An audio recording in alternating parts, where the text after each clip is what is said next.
মুয়াবিয়াকে কি সাহাবী হিসাবে সম্মান করা যাবে? নাউজুবিল্লাহ, এটা কেমন প্রশ্ন করেছেন? যে ভাই প্রশ্ন করেছেন তার হয়তো জানার ঘাটতি আছে। সুদে টাকা লাগায় এমন ব্যক্তি সমাজে বিচার করে, তার বিধান কি? সুদে টাকা লাগায় এই রকম আসামি থাকলে তার নিজেরই তো বিচার করা উচিত, সে আবার কিসের বিচার করবে? আজ এত টাকা কালেকশন করা হলো, কিছু মনে না করলে জানতে পারি আপনার হাদিয়া কত টাকা। এরপরে প্রশ্ন হলো, গ্রামের নাম কৃষ্ণপুর, অতএব কারণে মসজিদ ও মাদ্রাসার নামের পূর্বে কৃষ্ণ শব্দটি ব্যবহার হচ্ছে, এতে গ্রামের লোকদের করণীয় কি? মহল্লায় যোগ্য ইমাম থাকা সত্ত্বেও গ্রামের সম্মানীয় লোক যারা কিনা অন্যত্রে কর্মরত, কিন্তু দুই ঈদের নামাজ, পশু কোরবানি ও বিয়ে শাদী শেষে নির্দিষ্ট পরিমাণ টাকা নিয়ে থাকলে তাদের জন্য হালাল হবে কিনা, নাকি এটা মহল্লার ইমাম সাহেবের হক? এরপরে প্রশ্ন হলো, জানাজার পরে দাফনের পূর্বে মুনাজাত করা জায়েজ কিনা? মসজিদের রেগুলার ইমাম সাহেব থাকা সত্ত্বেও তারাবির জন্য অন্য কোনো ইমাম আনা জায়েজ আছে কিনা? আনা যাবে, কোনো অসুবিধা নাই। এই প্রশ্ন সব বোধহয় ইমাম সাহেবরা বাউ করে দিছে। আমি একজন প্রাইমারি স্কুলের শিক্ষক, সকাল 9টা থেকে 4টা পর্যন্ত আমার কর্মঘণ্টা, 4টা 15 পর্যন্ত আমার কর্মঘণ্টা। 5 বছর বয়সী বাচ্চা থেকে শুরু করে 12 বছরের শিক্ষার্থী পড়ে। প্রতিটা ক্লাসের সময়কাল 40 মিনিট। সকালে 3-4টা ক্লাস নিলে শরীর আর চলে না, পরবর্তী ক্লাসগুলো শুরুর ক্লাসের মতো মনোযোগ দিতে পারি না। তাতে কি আমার বেতনের টাকার কোনো প্রবলেম হবে? শত শত কোমলমতি শিক্ষার্থী সামলানো অনেক কষ্টকর হয়। রিজিকে বরকত এবং ভাগ্য সুপ্রসন্ন হবে কোন আমল করলে? সর্বশেষ প্রশ্ন, আকিকা না দিলে কি শিশুর বিপদ কাটে না? আলহামদুলিল্লাহ, আপনাদের এলাকার একটি হিফজুখানা, বাচ্চাদের কোরআনের হাফেজ গড়ার কারখানা, এই কারখানাতে আলহামদুলিল্লাহ দুইজন হাফেজে কোরআনকে পাগড়ি প্রদান করা হলো। তারা আল্লাহ তাআলার কোরআনে কারীমের হিফজ সম্পাদন করেছে। আমরা তাদের জন্য দোয়া করি, আল্লাহ তাআলা তাদেরকে আলেমে রব্বানি, হাক্কানি, দাঈ ইলাল্লাহ হিসাবে, মুখলিস আলেম হিসাবে আল্লাহ তাআলা কবুল এবং মঞ্জুর করুন। আর আপনাদের এই হাফিজিয়া মাদ্রাসাকে আল্লাহ তাআলা আলেম গড়ার কারখানা, হাফেজ, বিশ্বমানের হাফেজ গড়ার কারখানা হিসাবে কবুল এবং মঞ্জুর করুন। সম্মানিত ভাইরা, সময় খুব অল্প, কারণ গভীর রাত পর্যন্ত ওয়াজ মাহফিল করা এটা একে তো সুন্নাহর খেলাফ, দ্বিতীয়ত হলো আমি নিজেও এটাকে অ্যাভয়েড করে চলি, চেষ্টা করি সব সময় না পারলেও। আয়োজক ভাইদেরকে বলেছিলাম মাগরিবের পরেই আমার আলোচনা, পোস্টারেও সেটা লেখা হয়েছে, কিন্তু এখন রাত 8টা বেজে গেছে, তার মানে মাগরিব তো দূরের কথা, এশা হয়ে গেছে। তো যাই হোক, সেজন্য আর খুব বেশি দীর্ঘ সময় নিয়ে কথা বলা কঠিন। তারপরেও আমরা একটি বিষয়ের উপরে কিছু কথা বলে এরপরে প্রশ্ন উত্তরের দিকে চলে যেতে চাই ইনশাআল্লাহ। এদিকে আওয়াজ এখনো আসছে ভাই, বাম পাশে ভাইদের থেকে আওয়াজ আসছে এখনো। ভাইরা একটু নীরব হয়ে যায় মেহেরবানি করে। জি, আওয়াজ হলে কথা বলা কঠিন হবে, আওয়াজ বন্ধ করতে হবে মেহেরবানি করে। জি, যুবক ভাইরা আওয়াজ বন্ধ করে দেই। মাশাআল্লাহ। সম্মানিত ভাইরা,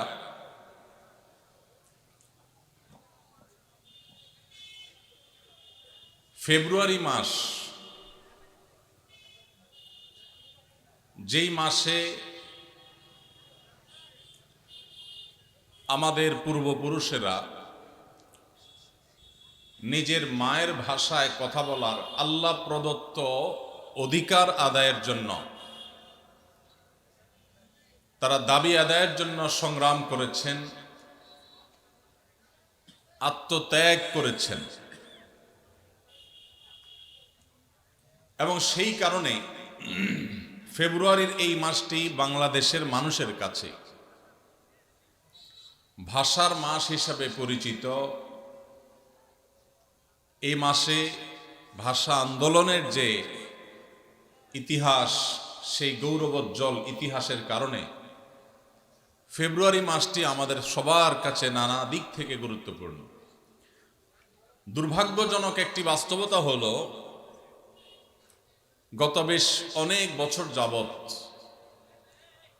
আমাদের দেশে ফেব্রুয়ারি মাস আসলে শুধুমাত্র ভাষা আন্দোলনের কথাই আমাদের সামনে আসে না, বরং এর পাশাপাশি একটি অসভ্যতা, অশ্লীলতা, নোংরামি এবং চরিত্র বিসর্জনের বেদনাদায়ক অধ্যায় রচনা হওয়ার মতো একটি দিবস 14ই ফেব্রুয়ারি, সেটাও আমাদের সামনে আজকাল থমকে দাঁড়ায়, আমাদের সামনে এসে দাঁড়ায়।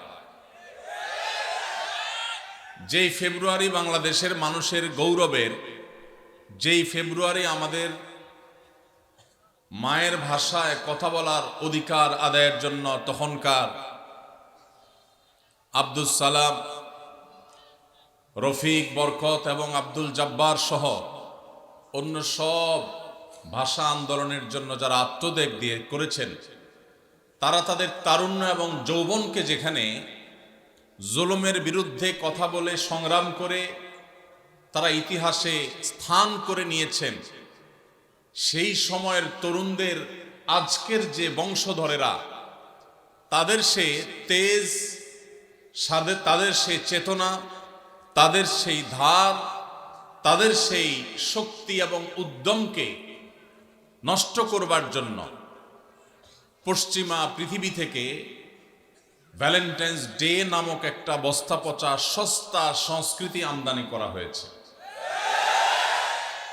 আমাদের যুবকেরা যেখানে তাদের চরিত্রকে হেফাজত করে, যুবকেরা তাদের যৌবনের উদ্যমকে ব্যবহার করে দুনিয়া এবং আখিরাতের কল্যাণ সাধন করত, সেই যুবকদেরকে অবৈধ সম্পর্কের বেড়াজালে আটকে ফেলে তাদের উদ্যম, তাদের দ্বীনি, ঈমানি এবং সাধারণ যে চেতনা আছে সেটাকে ধ্বংস করবার এক নীল নকশা আমরা গত অনেক বছর যাবত দেখতে পাচ্ছি। প্রিয় ভাইরা আমার, যেই ফেব্রুয়ারি ছিল আমাদের ইতিহাস ঐতিহ্যের ফেব্রুয়ারি, যেই ফেব্রুয়ারি আমাদের গৌরবের ফেব্রুয়ারি, সেই গৌরবের ফেব্রুয়ারিতে একটি নোংরা দিবসকে আমদানি করে সেটাকে কলুষিত করার অপচেষ্টা করা হচ্ছে। মুসলমানের সন্তান, মুসলিম যুবক, মুসলিম তরুণের সবচাইতে মূল্যবান, মহামূল্যবান সম্পদগুলোর একটি হলো তার সচ্চরিত্র। সচ্চরিত্র যদি নষ্ট হয়ে যায়, এই মুসলিম তরুণ, এই মুসলিম যুবক একটি মৃত লাশের যেরকম কোনো মূল্য থাকে না, সেই মুসলিম তারুণ্যের আল্লাহর কাছে কোনো মূল্য থাকে না। যেই মুসলিম তারুণ্য তার চরিত্রকে, আল্লাহ প্রদত্ত তার যে আখলাক, সেটাকে সে নষ্ট করে ফেলেছে, কলুষিত করে ফেলেছে, নোংরা করে ফেলেছে, এই যুবকের আল্লাহর কাছে কোনো দাম আর থাকে না। ভাইরা আমার,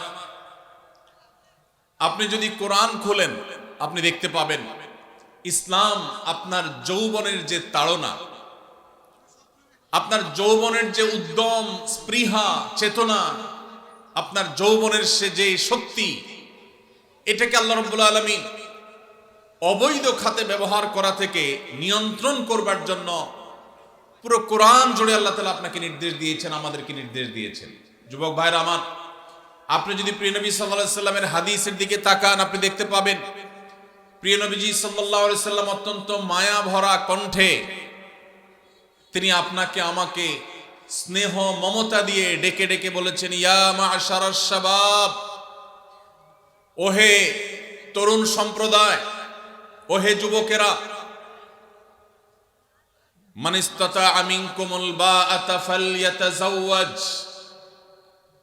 তোমাদের কেউ যদি বিবাহ করবার মতো অবস্থা তার হয়, অর্থনৈতিক সার্বিক অবস্থা যদি বিবাহ করবার পর্যায়ে দাঁড়ায়, সেজন্য তার চরিত্রকে হেফাজত করবার প্রয়োজনে মুসলিম তরুণের সবচেয়ে মূল্যবান সম্পদ তার সচ্চরিত্র, এটাকে সুসংরক্ষিত রাখবার জন্য, এটা যেন নষ্ট হয়ে না যায়, সেই জন্য সে যেন বিবাহ শাদী করে তার চরিত্রকে হেফাজত করবার জন্য। আর যার বিবাহ করবার সক্ষমতা এখনো অর্জন হয় নাই, টাকা পয়সা উপায় উপার্জন সেভাবে এখনো তার হয় নাই, নবীজি বলেছেন ওমান লাম ইয়াস্তাতি' ফাআলাইহি বিসসাওম, তাহলে সে যেন সিয়াম পালন করে, নফল রোজা রাখে, এর মধ্য দিয়ে সে আত্মনিয়ন্ত্রণের ট্রেনিং পাবে, সিয়াম তাকে শেখাবে।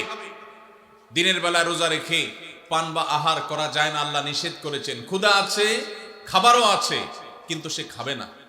তৃষ্ণা আছে, পিপাসা আছে, পানিও আছে, কেউ দেখছেও না, তারপরও রোজাদার খায় না। এই রোজা তাকে প্রশিক্ষণ দেয়, শিক্ষা দেয়। ঠিক একইভাবে তোমার হাতের নাগালে হারামের হাতছানি তোমাকে ডাকছে, আবার তোমার যৌবনের তাড়না তোমাকে তাড়িয়ে বেড়াচ্ছে, কিন্তু এরপরও তুমি তোমার রব দেখতে পাচ্ছেন। কেউ দেখতে পাক বা না পাক, তোমার অভিভাবক মা বাবা জানুক বা না জানুক, তুমি সবার চোখের আড়ালে থেকেও তোমার চরিত্রকে হেফাজত করবে। আল্লাহর নিষিদ্ধ পথে তুমি পা বাড়াবে না।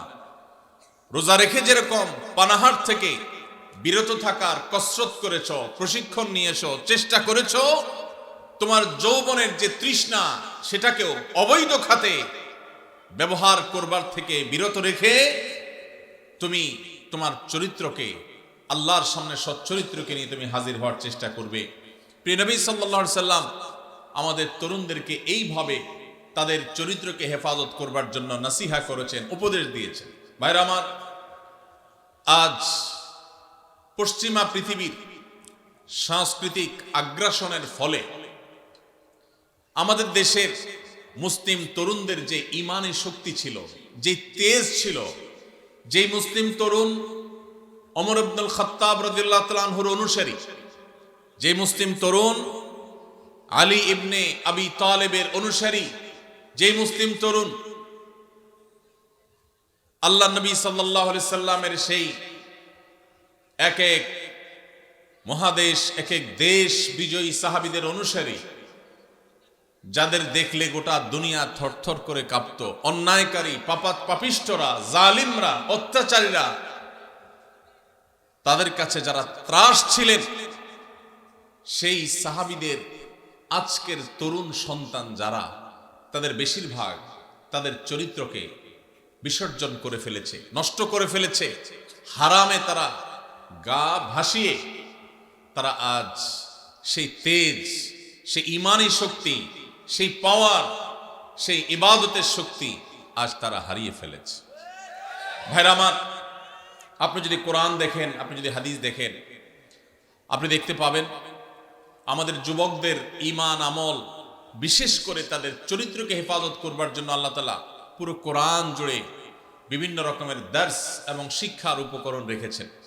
আপনি কোরআনে কারীমের একটি বড় সূরা, প্রসিদ্ধ একটি সূরা, সূরা ইউসুফ যদি খোলেন, আপনি দেখতে পাবেন সূরা ইউসুফ আজকের তরুণদেরকে শেখায় কিভাবে পরম সুন্দরী অভিজাত ফ্যামিলির কোনো মেয়েও যদি হারামের আহ্বান করে, অবৈধ রিলেশনের প্রতি কেউ যদি ডাক দেয়, আহ্বান করে, মুসলিম তরুণ তার মেরুদণ্ড টান টান সোজা করে আল্লাহর ভয়ে সে সেটাকে না করার মতো ইমানি শক্তি তার বক্ষে ধারণ করবে। সে শিক্ষা আল্লাহ তাআলা সূরা ইউসুফে আল্লাহর নবী ইউসুফ আলাইহিস সালামের মাধ্যমে আমাদেরকে দিয়েছেন। ভাইরা আমার, আজ আমাদের যুবকদের চরিত্রকে নষ্ট করবার জন্য এই যে ভিনদেশ থেকে সাধু ভ্যালেন্টাইন, খ্রিস্টানদের একটি ধর্মযাজকের ধর্মীয় একটা দিবস, সেটাকে ভালোবাসা দিবসের মোড়কে, ভালোবাসা দিবসের খোলসে, ভালোবাসা দিবসের আড়ালে সেই খ্রিস্টানদের ধর্মীয় দিবস আজ মুসলিম যুবকদেরকে দিয়ে পালন করিয়ে নিচ্ছে। এই ব্যাপারে আমাদের যুবকদের, তরুণদের মধ্যে তেমন কোনো সচেতনতা নেই। ভাইরা আমার, আমাদের মধ্যে তেমন কোনো চেতনা নাই। আমাদের আজ এক ভয়াবহ নীতি, আদর্শ এবং চরিত্রের দুর্ভিক্ষ চলছে। এই অবস্থা থেকে যদি আমরা উত্তরণ করতে না পারি, এই অবস্থা থেকে যদি আমরা বের হয়ে আসতে না পারি, তাহলে এই মুসলিম তরুণ কখনো ইসলামের বিজয় তো দূরের কথা, তারা আল্লাহর কাছে প্রিয় পাত্র হতে পারবে না, তারা আদর্শ মুসলমান হতে পারবে না। আল্লাহ তাআলা আমাদের তরুণদের ঈমান এবং আমলকে হেফাজত করবার তৌফিক দান করুন। ভাইরা আমার, কোরআনে কারীমে আল্লাহ রাব্বুল আলামিন আমাদেরকে বলেছেন, ওয়াল্লাযীনা হুম লিফুরুজিহিম হাফিজুন, যেই মানুষগুলো জান্নাতুল ফিরদাউসের অধিকারী হবে, আল্লাহ তাআলা যাদের সম্পর্কে বলেছেন উলাইকা হুমুল ওয়ারিসুন আল্লাযীনা ইয়ারিসুনাল ফিরদাউসা হুম ফিহা খালিদুন। জান্নাতুল ফিরদাউসে যারা চিরকাল থাকবে, সেই জান্নাতুল ফিরদাউসের অধিকারী অধিবাসীদের অন্যতম একটি বৈশিষ্ট্য থাকবে, একটি গুণ থাকবে, ওয়াল্লাযীনা হুম লিফুরুজিহিম হাফিজুন। যারা তাদের ইজ্জতকে, সম্ভ্রমকে, লজ্জাস্থানকে তারা হেফাজত করতে পেরেছে, এটাকে নিয়ন্ত্রণ করতে পেরেছে, এটাকে কন্ট্রোল করতে পেরেছে। অপাত্রে, অজাগায়, হারামের ক্ষেত্রে সেটাকে তারা ব্যবহার হতে দেয় নাই। এই সংযম, এই আত্মসংগ্রাম, এই যুদ্ধ, নিজেকে নিয়ন্ত্রণ করবার এই প্রচেষ্টা যারা সফল হয়েছে, যারা সাকসেস হয়েছে, এমনকি কারোর চরিত্র যদি কালিমা লেগেও যায়, সে যদি তারপরও সে ফিরে আসে, তওবা করে, আর কখনো সে পথে পা না বাড়ায়, তাহলে সেও আল্লাহ তাআলার এই পুরস্কারের আওতাভুক্ত হবে ইনশাআল্লাহ। ভাইরা আমার, কোরআনে কারীমের অন্য জায়গায় আল্লাহ বলেছেন কুল্লিল মুমিনিনা ইয়াগুদ্দু মিন আবসারিহিম ওয়া ইয়াহফাযু ফুরুজাহুম। আল্লাহ বলছেন, হে রাসূল, আপনি ঈমানদারদেরকে বলে দিন তারা যেন তাদের চক্ষুগুলোকে অবনত করে, চোখকে, দৃষ্টিকে যেন তারা হেফাজত করে। অপাত্রে, অজাগায়, কুজাগায়, হারাম জিনিস, মোবাইলের স্ক্রিনে, পত্রিকার পাতায়, ম্যাগাজিনের পৃষ্ঠায়, দেয়ালে, কম্পিউটার স্ক্রিনে, টেলিভিশন, অফলাইনে কিংবা অনলাইনে, শিক্ষা প্রতিষ্ঠানে কিংবা বাজারে, কোথাও যেন তারা অপাত্রে হারাম নারীর দিকে তারা দৃষ্টিপাত যেন না করে, তারা যেন তাদের চোখকে হেফাজত করে, নিয়ন্ত্রণ করে, তাদের সম্ভ্রম, তাদের ইজ্জত, তাদের আবরু, তাদের লজ্জাস্থানকে যেন তারা হেফাজত করে। যদি এটা করতে পারে, যালিকা আযকা লাহুম, তাহলে এইটা হবে তাদের জন্য পবিত্রতম উপায়। নিজের চরিত্রকে সে পরিচ্ছন্ন রাখতে পারলো, পবিত্র রাখতে পারলো। ভাইরা আমার, আল্লাহ শেষে বলছেন ইন্নাল্লাহা খাবীরুম বিমা ইয়াসনাউন। ঈমানদাররা যেন জেনে রাখে, যে যা করে, মেসেঞ্জারে হোক, হোয়াটসঅ্যাপে হোক, ইমোতে হোক, অফলাইনে কিংবা অনলাইনে হোক, যে যা করে না কেন, আল্লাহ বলছেন, আল্লাহ রাব্বুল আলামিন তার সব কিছু সম্পর্কে সম্যক অবগত।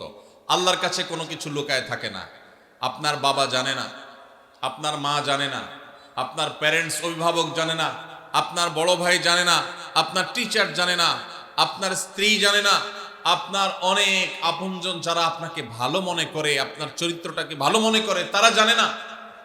কিন্তু ইন্নাল্লাহা খাবীরুম বিমা ইয়াসনাউন, আপনি যা করছেন আপনার রব আল্লাহ রাব্বুল আলামিন সবকিছু জানেন। কিয়ামতের ময়দানে সবার সম্মুখে আপনার সমস্ত গোমর, সমস্ত চরিত্রহীনতা, সমস্ত নোংরামি, সমস্ত অশ্লীলতা, সমস্ত হারাম সম্পর্ক এবং রিলেশনকে আল্লাহ রাব্বুল আলামিন ফাঁস করে দিবেন। ভাইরা আমার, ঠিক একই নির্দেশ আল্লাহ তাআলা মা বোনদেরকে দিয়েছেন, মেয়েদেরকেও দিয়েছেন।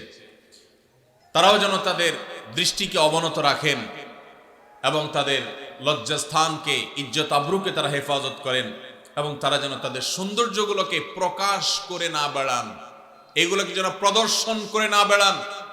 পশ্চিমারা, পৃথিবীর অনেক দেশ, তারা আমাদের মা বোনদেরকে ভোগ্য পণ্যে পরিণত করেছে।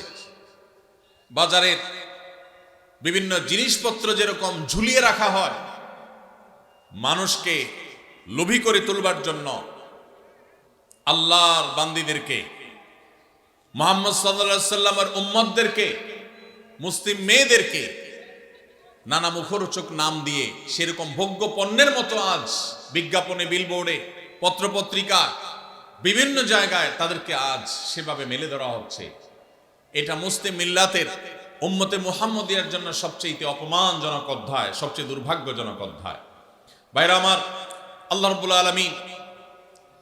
রাব্বুল আলামিন আমাদেরকে নির্দেশ করেছেন ওয়ালিয়াস্তাফিফিল্লাযীনা লা ইয়াজিদুনা নিকাহা হাত্তা ইউগনিয়াহুমুল্লাহু মিন ফাদলিহি, যাদের বৈধ উপায়ে বিবাহ করবার মতো এখনো আর্থিক সঙ্গতি হয় নাই, সেই সুযোগ তৌফিক এখনো আসে নাই, আল্লাহ বলেছেন তাদের চরিত্রকে বিবাহ পর্যন্ত তারা যেন হেফাজত করে, সংরক্ষণ করে, এটাকে যেন নষ্ট না করে।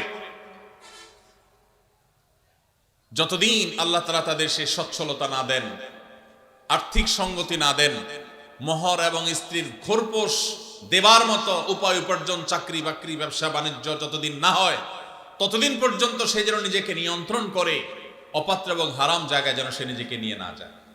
ভাইরা আমার, যেসব যুবক ভাইরা স্রোতের বিপরীতে হারামের যে স্রোত জাহান্নামের দিকে নিয়ে যাচ্ছে আমাদের তরুণদেরকে, এর বিপরীতে যে সমস্ত যুবক যুবতীরা নিজেদেরকে বাঁচাবার সংগ্রামে যারা জয়ী হবেন, যারা নিজেদেরকে এসব হারাম থেকে বাঁচাবার জন্য চেষ্টা করবেন, কোরআন এবং হাদিস তাদের জন্য কিছু সুসংবাদের কথা বলেছে।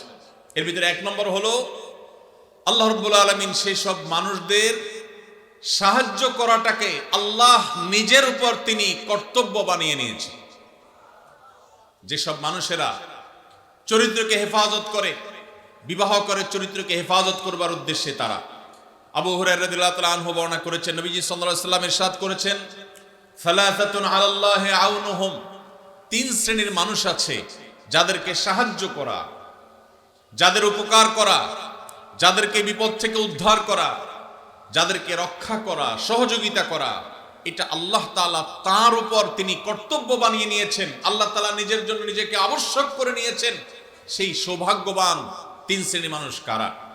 নবীজি সাল্লাল্লাহু আলাইহি ওয়াসাল্লাম বলেছেন, তার মধ্যে এক নম্বর হলেন আল মুজাহিদু ফি সাবিলিল্লাহ, যারা আল্লাহর রাহে জিহাদে রত থাকেন, আল্লাহর রাহে যারা জিহাদে থাকেন, সেই মুজাহিদদেরকে আল্লাহ রাব্বুল আলামিন সাহায্য করা, সহযোগিতা করা, তাদেরকে আল্লাহ রাব্বুল আলামিন মদদ করাকে আল্লাহ নিজের জন্য কর্তব্য বানিয়েছেন। নাম্বার 2, ওয়াল মুকাতাব আল্লাযী ইউরিদুল আদা, যেই কৃতদাস মালিকের সাথে চুক্তি করেছে কোন নির্দিষ্ট অ্যামাউন্ট দিয়ে সে মুক্ত হবে, তার যদি সদিচ্ছা থাকে সেটি আদায় করবার, আল্লাহ তাআলা তাকে সেটা আদায় করার জন্য সাহায্য করবেন, আল্লাহর ওয়াদা আছে।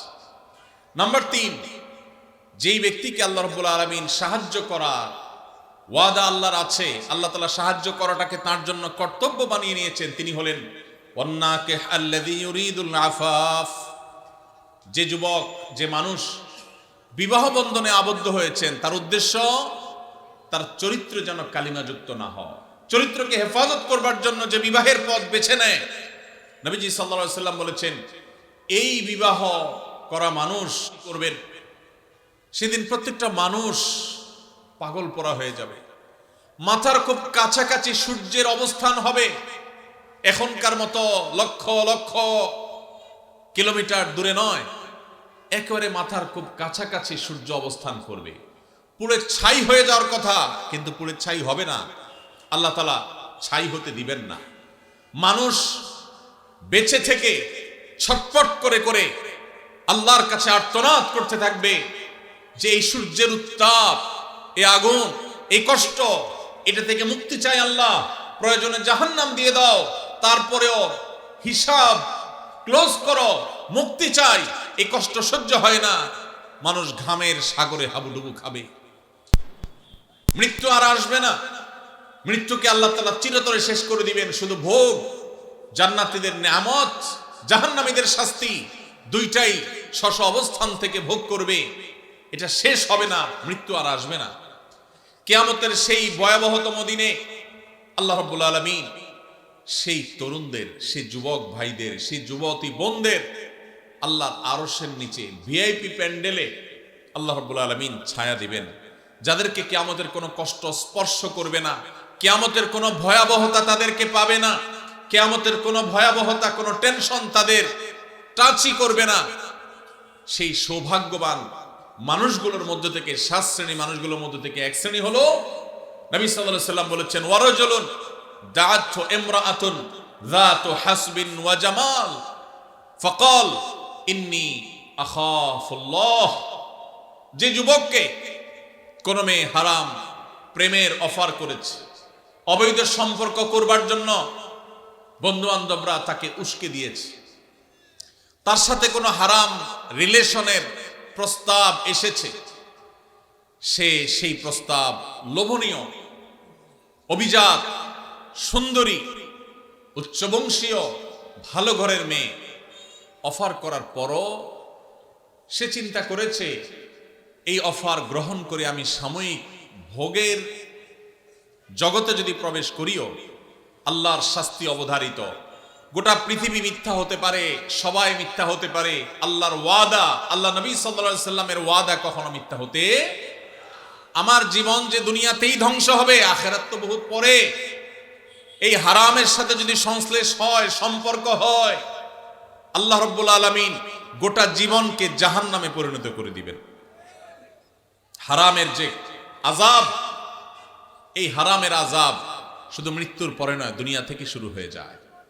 এই কথা চিন্তা করে যদি কোনো যুবক বলে ইন্নী আখাফুল্লাহ, হারাম অফার পর যদি বলে আমি আল্লাহকে ভয় করি, আল্লাহর ভয়ে আমি তোমার হারাম এই প্রস্তাবকে, হারাম এই অফারকে আমি গ্রহণ করতে পারলাম না, সে যদি নিজেকে বাঁচিয়ে রাখতে পারে, নবীজি সাল্লাল্লাহু আলাইহি সাল্লাম বলেছেন ওই যে কিয়ামতের ভয়াবহতম দিনে আল্লাহর আরশের নিচে ভিআইপি প্যান্ডেলে যে মানুষগুলো ছায়া পাবে, আশ্রয় পাবে, যাদেরকে কোনো কষ্ট স্পর্শ করবে না, তাদের মধ্যে থেকে এই যুবক, যেই যুবক হারাম এবং অবৈধ সম্পর্ক করার সুযোগ পেয়েও সেখান থেকে সে নিজেকে বাঁচিয়ে রেখেছে। আল্লাহ তাআলা আমাদের যুবক ভাইদের চরিত্রগুলোকে হেফাজত রাখার তৌফিক দান করুন। ভাইরা আমার, নবী করিম সাল্লাল্লাহু আলাইহি সাল্লামের আরেকটি হাদিস আবু হুরায়রা রাদিয়াল্লাহু তাআলা আনহু বর্ণনা করেছেন। তিনি বলেছেন, নবীজি সাল্লাল্লাহু আলাইহি সাল্লাম ইরশাদ করেন, উরিদা আলাইয়া আউয়ালু সালাসা ইয়াদখুলুনাল জান্নাহ। নবীজি বলেছেন সবার আগে জান্নাতে যেই 3 শ্রেণীর মানুষ প্রবেশ করবে, আল্লাহ তাআলা আমার কাছে সেই 3 শ্রেণীর মানুষকে উপস্থাপন করেছেন, তাদের বিষয় আমাকে জানিয়ে দিয়েছেন কারা তারা, কারা সেই সৌভাগ্যবান মানুষ যারা জান্নাতে সবার আগে প্রবেশ করবে। সুবহানাল্লাহ। নবীজি সাল্লাল্লাহু আলাইহি সাল্লাম বলেছেন এর মধ্যে প্রথম শ্রেণীর মানুষ হলেন শহীদ, যারা আল্লাহর দ্বীনের জন্য ইসলাম এবং মুসলিমদের দুশমনদের বিরুদ্ধে জিহাদে রত হয়ে যারা শাহাদাত বরণ করেছে, নিজের জীবনকে বিলিয়ে দিয়েছে, এই শহীদদেরকে আল্লাহ তাআলা জান্নাতে সবার আগে প্রবেশ করাবেন। আল্লাহ তাআলা আমাদের সবাইকে শাহাদাতের মওত এবং শাহাদাতের মৃত্যু আমাদের সবাইকে নসিব করুন। দ্বিতীয়ত নবী সাল্লাল্লাহু আলাইহি সাল্লাম বলেছেন আফিফুন মুতাআফফিফ, যে মানুষ তার চরিত্রকে কোনো প্রকার কালিমা লাগতে দেয় না। ময়লা থেকে যেরকম আমরা আমাদের কাপড় চোপড়, আমাদের আঁচলকে তুলে ধরে বাঁচাবার জন্য আমরা সংগ্রাম করি, সমাজের চতুর্পাশে হারামের হাতছানি, অবৈধ সম্পর্কের জোয়ার চলছে, এইরকম পরিস্থিতিতেও যে মানুষ তার চরিত্রকে বাঁচাবার জন্য সংগ্রাম করে, চেষ্টা করে, পরিশ্রম করে, সাধনা করে, জয়ী হয়, নবীজি সাল্লাল্লাহু আলাইহি সাল্লাম বলেছেন এই চরিত্র সংরক্ষণকারী মানুষটা যে হারাম রিলেশনে জড়ায় নাই, আল্লাহ তাআলা জান্নাতে এই লোককে প্রথম প্রবেশ করাবেন। আর তৃতীয়ত হলেন ওয়া আবদুন আহসানা ইবাদাতাল্লাহ ওয়া নাসাহা লিমাওয়ালি, যেই কৃতদাস আল্লাহর ইবাদতও ভালো করে, আবার তার মালিকের কল্যাণও কামনা করে, মালিকের কোনো ক্ষতি চায় না, অর্থাৎ বান্দার হক আদায় করে, আবার আল্লাহর ইবাদতটাও সুন্দরভাবে করে, সেই কৃতদাসকেও আল্লাহ তাআলা জান্নাতে সবার আগে প্রবেশ করাবেন। ভাইরা আমার, এই হাদিসের সনদ নিয়ে মুহাদ্দিসদের কেউ কেউ আপত্তি তুললে অন্য অনেকে এটাকে গ্রহণযোগ্য বলেছেন। এই হাদিসের আলোকে আমরা যারা আমাদের চরিত্রকে হেফাজত করতে পারবো, আল্লাহ রাব্বুল আলামিনের এই বিশেষ পুরস্কার, সবার আগে জান্নাতে যাওয়ার সৌভাগ্য আমাদের অর্জন হবে। আল্লাহ তাআলা আমাদের সবাইকে সেই সৌভাগ্য অর্জন করার তৌফিক নসিব করুন। যুবক ভাইরা আমার, চরিত্রকে হারাম থেকে বাঁচাবার জন্য কারা কারা নিয়ত করেছেন একটু হাত তুলেন তো। আল্লাহ আমাদের যুবক ভাইদের চরিত্রকে হেফাজত করার তৌফিক নসিব করুন। আল্লাহ কোরআনের মজলিসে তারা ওয়াদা করেছে, আল্লাহ এই যে হারামের যে হাতছানি, আমাদের যুবকের ইমানকে হরণ করবার যে শয়তানের চেষ্টা, এটা থেকে আমাদের যুবক ভাইদেরকে আপনি বাঁচিয়ে দেন। আল্লাহ ইমানি শক্তি দান করেন, আল্লাহ ইমানি জোয়ার দান করেন, ইমানি চেতনা দান করেন, ইমানি তেজ দান করেন। আল্লাহ এই যৌবনকে তোমার দ্বীনের জন্য কোরবান করার তৌফিক দান করেন। আল্লাহ হারাম থেকে বাঁচার মতো শক্তি আমাদেরকে দান করেন। ভাইরা আমার, আমরা যদি আমাদের চরিত্রকে হেফাজত করি, লাভ কি আমাদের না আল্লাহ? আমরা যদি আমাদের চরিত্রকে হেফাজত করি, লাভ কি আমাদের না আল্লাহর? আমাদের। ভাইরা আমার, কি লাভ?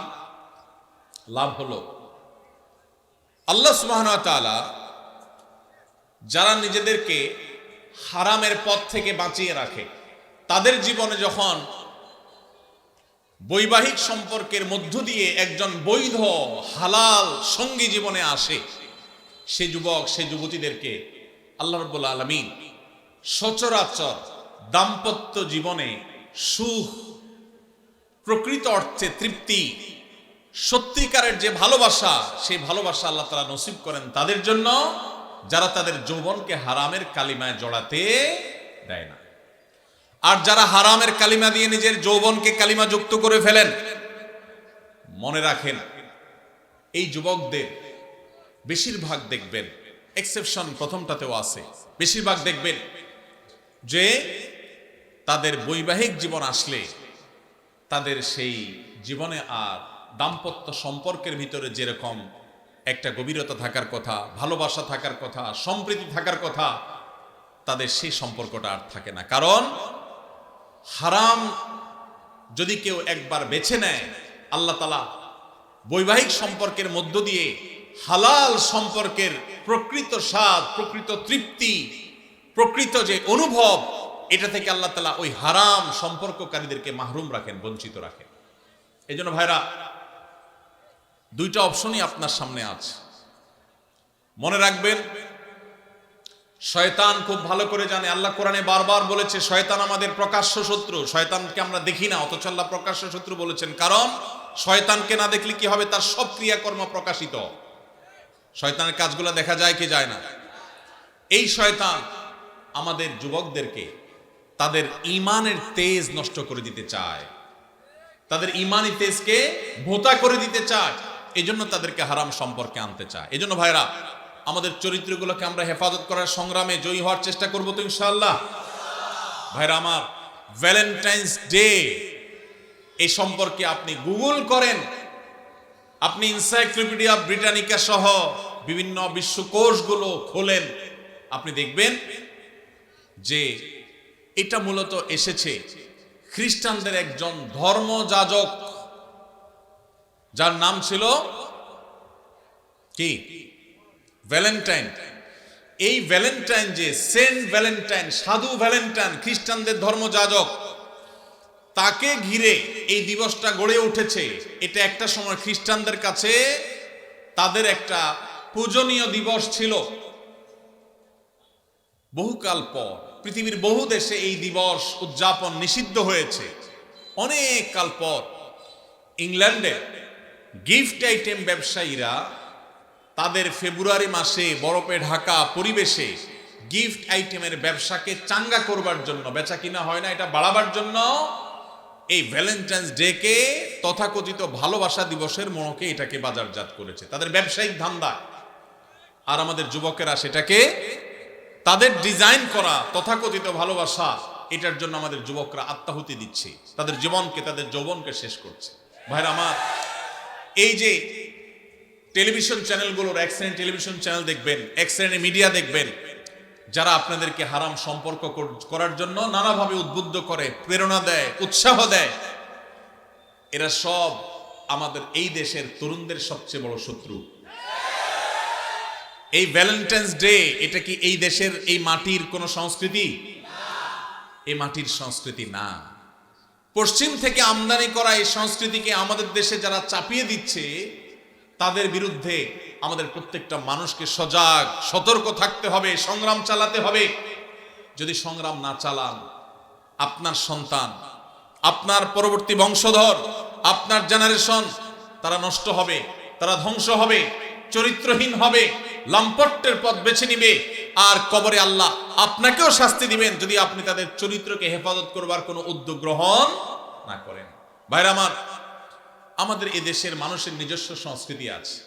এদেশের হিন্দু, এদেশের মুসলমান, এদেশের বুদ্ধ, এদেশের সকল ধর্মের মানুষ বৈবাহিক সম্পর্কের মাধ্যমে নারী পুরুষের সম্পর্ককে বিশ্বাস করে। এটা এদেশের সব ধর্মের মানুষের ধর্মীয় একটা সংস্কৃতি।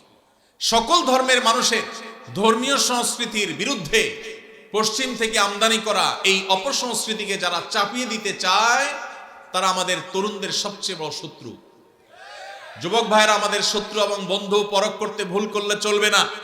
যারা আপনাদের ইমানি তেজকে শেষ করতে চায়, মনে রাখবেন এই হারাম রিলেশনে যারা জড়ায় তারা ইবাদতের স্বাদ পায় না, ইবাদতের তৃপ্তি পায় না, দাম্পত্য জীবনে সুখ শান্তি পায় না, তাদের জীবন ধ্বংস হয়।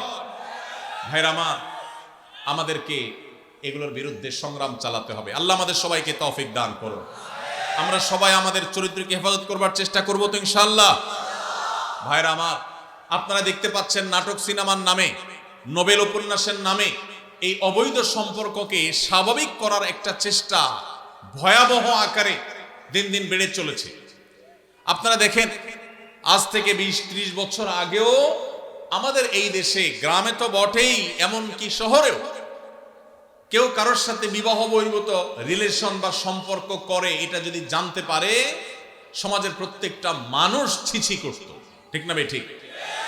অথচ আজকের বাংলাদেশে আপনারা দেখবেন অনলাইনে অফলাইনে বিভিন্ন প্রতিষ্ঠানে রসিকতা করে, মজা করে গার্লফ্রেন্ড বয়ফ্রেন্ড এই শব্দগুলোকে ইজি করে দেওয়া হয়েছে, ঠিক না ভাই? ঠিক। এখন যুবক যুবতীরা, ছেলে মেয়েরা পরস্পরকে তার গার্লফ্রেন্ড, তার বয়ফ্রেন্ড এরকম পরিচয় করিয়ে দিতে বা এই শব্দগুলো ব্যবহার করতে ন্যূনতম কোনো ইতস্তত বোধ পর্যন্ত করে না। লাজ লজ্জা তুলে দেওয়া হয়েছে, যুবকদের জড়তাকে শেষ করা হয়েছে। এর ফলশ্রুতি কি? পশ্চিমে তাকান, পূর্বে তাকান, পরিবার ব্যবস্থাপনা মুখ থুবড়ে পড়েছে, সংসার শেষ হয়ে গেছে, মানুষ বিবাহ করার টেন্ডেন্সি হারিয়ে ফেলেছে। সেখানে সন্তান জন্মের হার কমতে কমতে এমন ভয়াবহ আকার ধারণ করেছে, পৃথিবীর প্রত্যেকটা উন্নত দেশ সন্তান জন্মের দেওয়ার জন্য সরকারিভাবে প্রণোদনা দিয়ে, পুরস্কার দিয়ে, টাকা পয়সা দিয়েও সন্তান জন্মের হার বাড়াতে পারছে না। দেশ চালাবার মতো তরুণ জন্ম হচ্ছে না। কারণ মানুষ যখন বিবাহ বহির্ভূত সম্পর্ক করে সেখানে ভোগটাই মুখ্য থাকে, বিবাহের মধ্যে ভোগ মুখ্য থাকে না, বিবাহের মধ্যে ভালোবাসাটাই মুখ্য হয়ে যায়। এবং বিবাহ বহির্ভূত সম্পর্কের মধ্যে প্রেম আর ভালোবাসা এগুলার জিগির যতই বলুক, মুখে যতই প্রেমের আর ভালোবাসার জপুক, বাস্তবে তাদের উদ্দেশ্য আর মতলব থাকে তাদের একে অন্যের সাথে হারাম সম্পর্ক করে হারাম ভোগ করা এবং উপভোগ করা।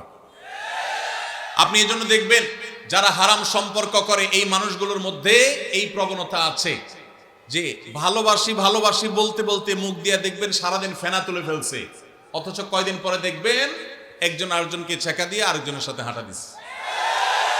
স্বামী স্ত্রী নিজেদের মধ্যে এত বেশি ভালোবাসি জিকির করে না, কিন্তু বৈধ স্বামী স্ত্রী একজন আরেকজনের জন্য ঠিকই জীবন দেওয়ার চেষ্টা করে। আল্লাহ তাআলা এই নাপাক নোংরা ভালোবাসা নামের, প্রেমের নামের এই নোংরামি থেকে আল্লাহ তাআলা আমাদেরকে বেঁচে থাকার তৌফিক দান করুন। যারা বৈধ জীবন সঙ্গীকে নিয়ে সুখী হতে চান, ভালোবাসা প্রকৃত অর্থেই ভালোবাসাকে যারা ফিল করতে চান, অনুভব করতে চান, তারা তাদের যৌবনকে এখন থেকে হেফাজত করার সংগ্রাম চালাতে হবে। চেষ্টা করা যাবে তো ইনশাআল্লাহ। আপনার স্কুলে, আপনার কলেজে যারা হারাম সম্পর্ক করে, হারাম সম্পর্ককারীদের দৌরাত্ম্য এমন বেড়েছে যে এখন কেউ যদি হারাম সম্পর্ক না করে তাকে নিয়ে পর্যন্ত ওই চরিত্রহীনেরা উপহাস করে। অতএব আপনারা যারা চরিত্রকে রক্ষা করতে পেরেছেন আল্লাহর শুকর আদায় করবেন এবং এই অবৈধ রিলেশন, অবৈধ সম্পর্কের বিরুদ্ধে আমাদের সংগ্রাম চালাতে হবে।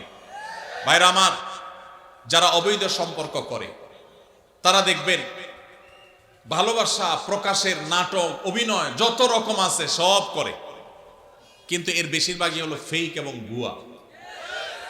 আমি এটাকে বলি মেয়েদের ক্ষেত্রে, অনেক মেয়েদের ক্ষেত্রে, আমি সবার কথা বলছি না, অনেক মেয়েদের ক্ষেত্রে বিবাহ বহির্ভূত সম্পর্কের মধ্যে ভালোবাসা এই প্রেম, এই অভিনয় হলো মূলত চাইনিজ এবং ফুচকা খাওয়ার ধান্দা।